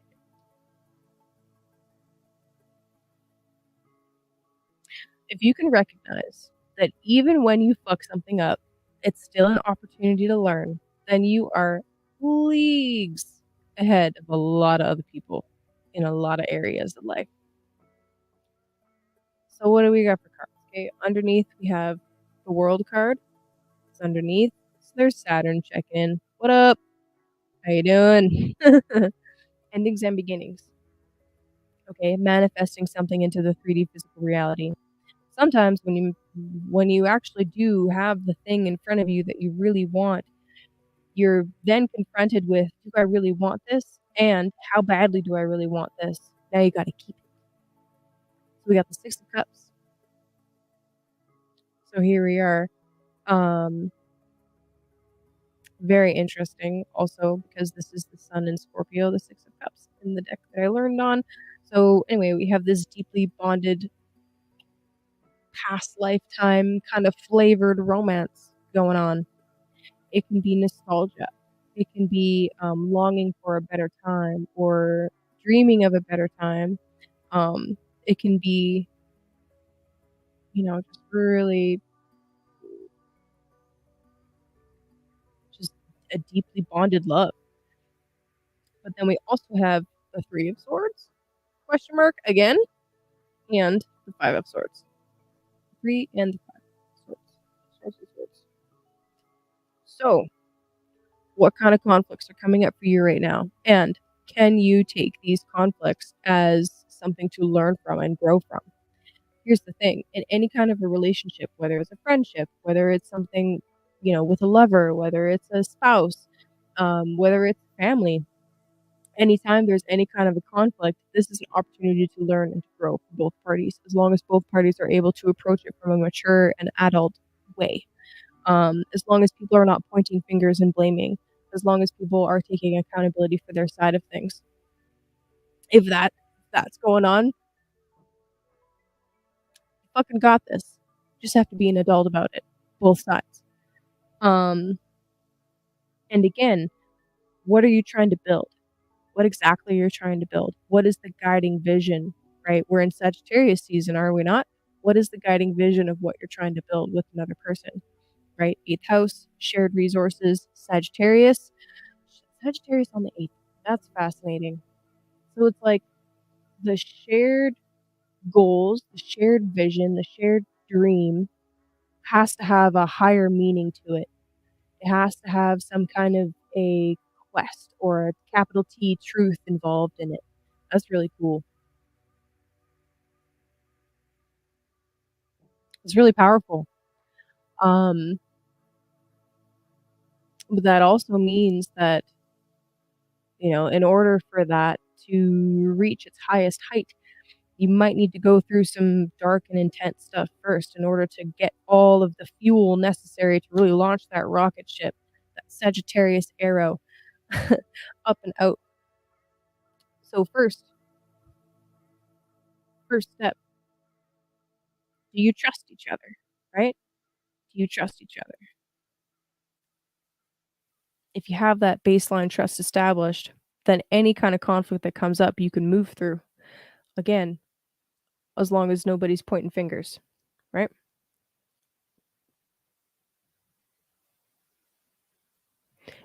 And one more thing, do you have to be right? Um, yeah. Do you have to be right? But anyway, just want to come back real quick to the card underneath the world. There's definitely some interesting Saturnian things going on as far as like karma and timing and responsibility goes. Yeah, we still going. That's right. I'm almost done though. Um, anyway, this world card is really important. Okay, this is like I said, you've manifested something into the physical reality. Now you have to keep it. Now it's like, okay, now there's this like beautiful dragon egg. Okay, you've got the dragon egg. Now what are you gonna do with it? There's serious potential here for something really beautiful, something very uh, healing and like nurturing to the inner child of both parties, right? So honor that within each other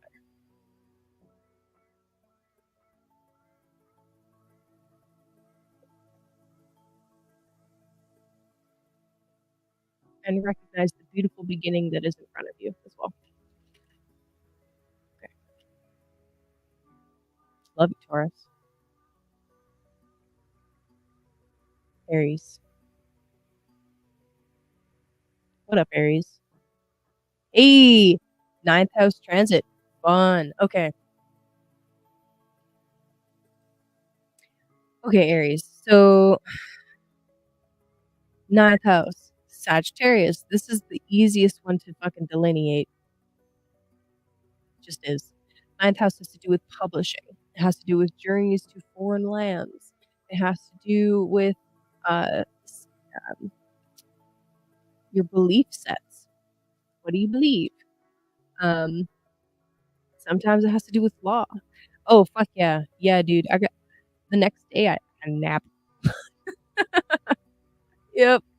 Yeah, I'm pretty done after I'm done streaming. I gotta like recharge all of the batteries, all of them. Um, but I have I don't know. I've started there's a few things that I've started doing that like that help me not feel as drained. And that help me recover faster afterwards. But anyway, so ninth house has to do with divination.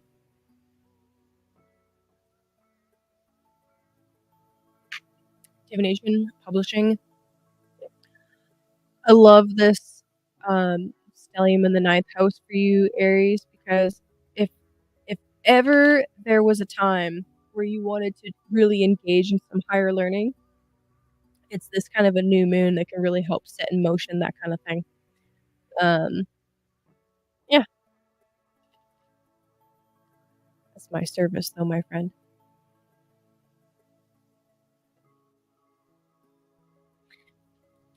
Right. So anyway, this new moon sets some intentions around what you want to learn or put out. Right. What kind of like spiritual practices do you want to engage with? Um, are there any trips that you want to take? And yeah, is there anything specifically that you really want to publish and put out to the world?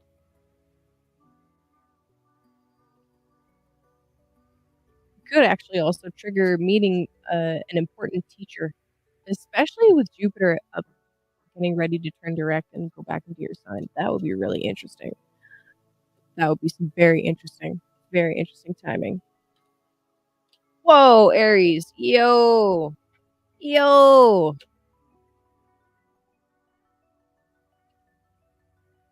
We got the Ace of Pentacles. We got the Ace of Wands, but in reverse, question mark? And the Queen of Pentacles, also in reverse, question mark? But underneath the deck, Ten of Pentacles. Interesting. Very, very interesting. So Ace of Pentacles, obviously love that. Ace of Wands is, I mean, I also love that. It's just it's reversed. So I'm wondering why. Hmm. Okay.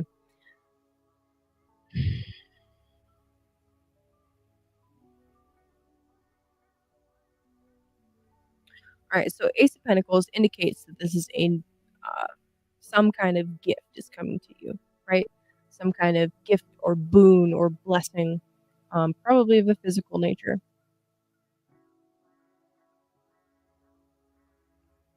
It's like leaving the cave to find berries. It's like, yes. And they're right in front of the cave too. It's like fresh raspberries. Fuck yeah.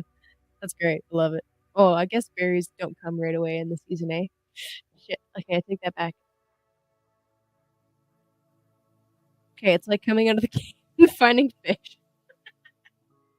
Fuck you, okay? Anyway. Something's been like dropped off on your doorstep, like a package, like a delivery. It's like, oh, fuck yeah, beautiful. What are you gonna do with it? That's the real question. So you're given a gift. What do you do with it? Do you bury it in the backyard and just like wait and just, keep it safe, keep it secret, keep it safe? Do you give it away frivolously or do you invest it? You know? Well, I don't know. And then you got the Ace of Wands. Reversed? Aries. What's going on with that? It's like the potential for a very passionate and spiritually inspired new beginning, but it's like it's blocked for some reason. I don't know why, but it's maybe you need to deal with like one blessing at a time. So it's like God's only going to give you as much as you can handle, both good and bad. So deal with the one thing, and then you can have the second thing. I don't, I don't know. But then the Queen of Pentacles is reversed as well. That's really interesting. Queen of Pentacles to me represents this Capricornian energy of literally standing on a rock, okay? Or sitting with her feet on a rock. Oh, there's that bunny again. What's up, abundance? Hmm, very interesting. She's the kind of community leader that has it planned out. She keeps the traditions. And she reminds you of the traditions so that you don't forget. This is how it's worked for thousands of years. Yes, you can innovate if you want, but if you want things to, like, last a really long time, there's an aspect here of needing to honor some kind of, like, traditional way of doing things. Um, Planning things out. Maybe actually you really need to work on your budget. Actually, that's kinda interesting with the Ace of Wands coming out. It's like, okay, you've got this some kinda, like, income or, whatever, some kinda, physical thing is going really well for you. So now you have to manage it correctly in order for the next, like, stage or the next level up. Um, and considering we're entering into a ninth house month for you, where we're looking at, all of these, yeah, where you're looking at all of these beautiful, ninth house themes of divination and philosophy and higher learning and higher education and all of this really cool stuff. Um, it's like it needs to be planned for. Um, yeah, it's almost just like it needs to be planned for. I love the 10 of Pentacles underneath though. This is really telling me that there is this this underlying energy of satisfaction, this underlying energy of, you know, comfort, and family, and people around you that respect you and share your values and can assist you and support you.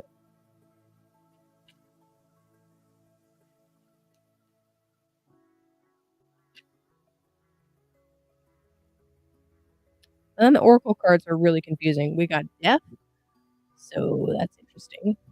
So Aries, something is ending, but you're learning that endings are merely beginnings. So what is ending? Maybe, yeah, I don't know. Something is ending, but you're being asked to let go of it. But it's not showing up in the tarot. So that's really weird. I feel like I need a clarifier. Auto magically.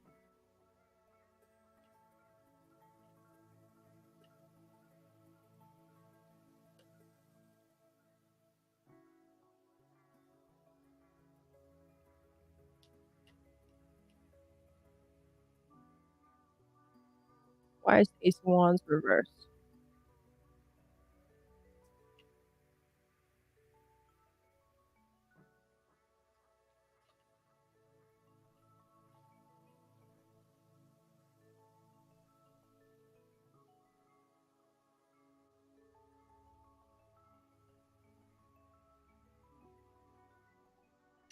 Okay, interesting. So what I'm seeing here, Aries, is that Ace of Wands is reversed because it's almost like you don't need to be gifted this energy anymore. You can generate it yourself. And it's kind of, you kind of gave me a clue right there, which is nice. But that's what the cards are saying. The Six of Wands came out. So it's like victory, but you did it yourself. Whereas with the ace is kind of like a gift or a boon from the universe. It's like an offering or something that comes in for you, right? It's not necessarily something that you generate yourself. It can be, but whereas Six of Wands, it's like this is a victory that you've earned. So it's like that's what's ending.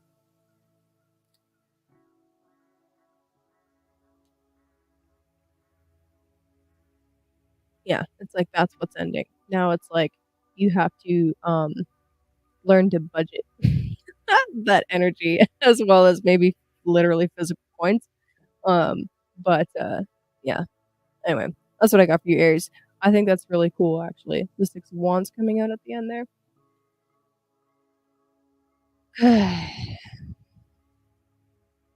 Cody says, I've taken the Enneagram at different times of the year of the past, and I've gotten a 7 and 8. Almost seems like they are permeable reflection of focus. Yeah, can be shifted by specific detour journey. Yeah, that's interesting. Okay, my friends. If there are no personal readings, then I am going to go and have a bath, I think. Um, yeah, I hope you guys have a lovely week.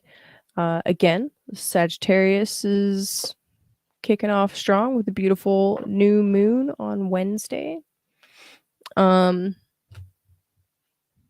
I think it's going to be an interesting month. Definitely going to be some interesting aspects as we're getting further into the season.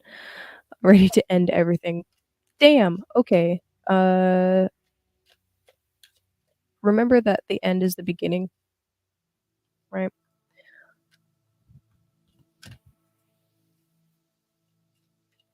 I'm gonna close out with one last oracle reading for everybody. Oh, could take Aries off the banner. Doo, doo, doo, doo, doo. Okay. One last oracle card for everybody. I'm gonna do past, present, future. Specifically, well, Stormy, if that's really how you feel, then I really suggest reaching out to one of your support networks or your support pillars. Um,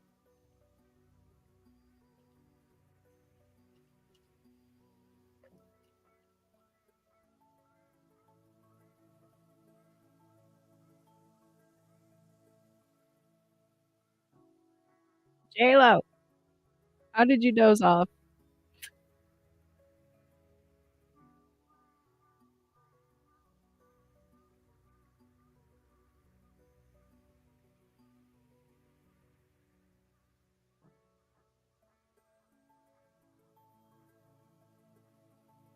Okay, so 3 cards.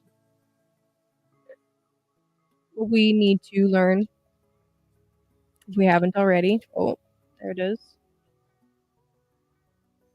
Second card is energy that is currently present, whether we're aware of it or not.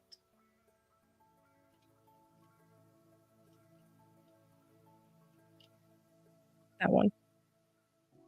And the third card will be oh yeah, second card can potentially be a stumbling block if we're not ready for that lesson. And then third card is the long range lesson at the end of the arc of the story.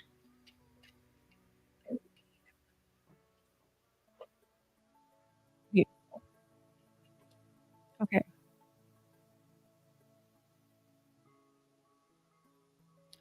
So a lesson that is evident, but we may still be learning, is empathy. I'm open to seeing both sides of a situation.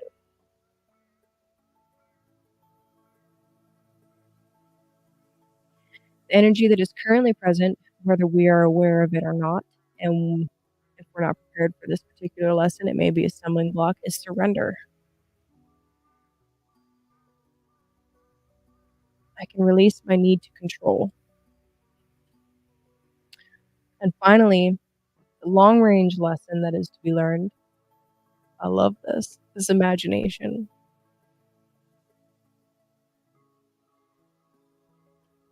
I embrace and nourish the creative aspect of my mind. I'm going to read you a little bit from the book, please. Empathy. You don't truly understand others' motivations if you haven't lived their lives and seen the world through their eyes. It's so easy to judge another's behavior matched up against your own and label it as right or wrong. But you're missing an important part of the equation, the other person's history, personal path. We are all sparks of the divine with purpose here in the physical dimension, and we can all exert our free will. Some of us have lost our way along the path to love, and it is a human reaction to judge others before examining their journey through their eyes and with compassion. Your job is not to judge. Your job is to love and understand. Take that with a grain of salt, but yeah.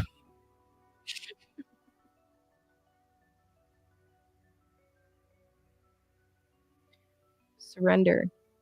This is the lesson that is currently present. It might be a stumbling block if we're not ready for this particular lesson. You need to understand the distinction between power and control. You have the power of internal control, but very little external control over people or situations. The majority of your external control is through the power of influence. You can lead by example. Every soul has its own unique path, and it is not your job to dictate it. Giving advice or direction in a compassionate manner is the way to go. Your soul, too, has a path, and you possess the power to control it. But you must surrender the illusion that you have control over another. Remember that this is a process, and from time to time, your ego will rise up and demand that things be dealt with the way they should be. Envision a hot air balloon being loaded up with all the things you think you need to control and let them ride away with the balloon. You'll be surprised to find that when you release the energy of control and accept the energy of surrender, doors will open that you never expected because you've now given the universe space in which to materialize what is needed for your highest soul growth. And what are we learning at the end of this beautiful story arc? Imagination. I embrace and nourish the creative aspect of my soul.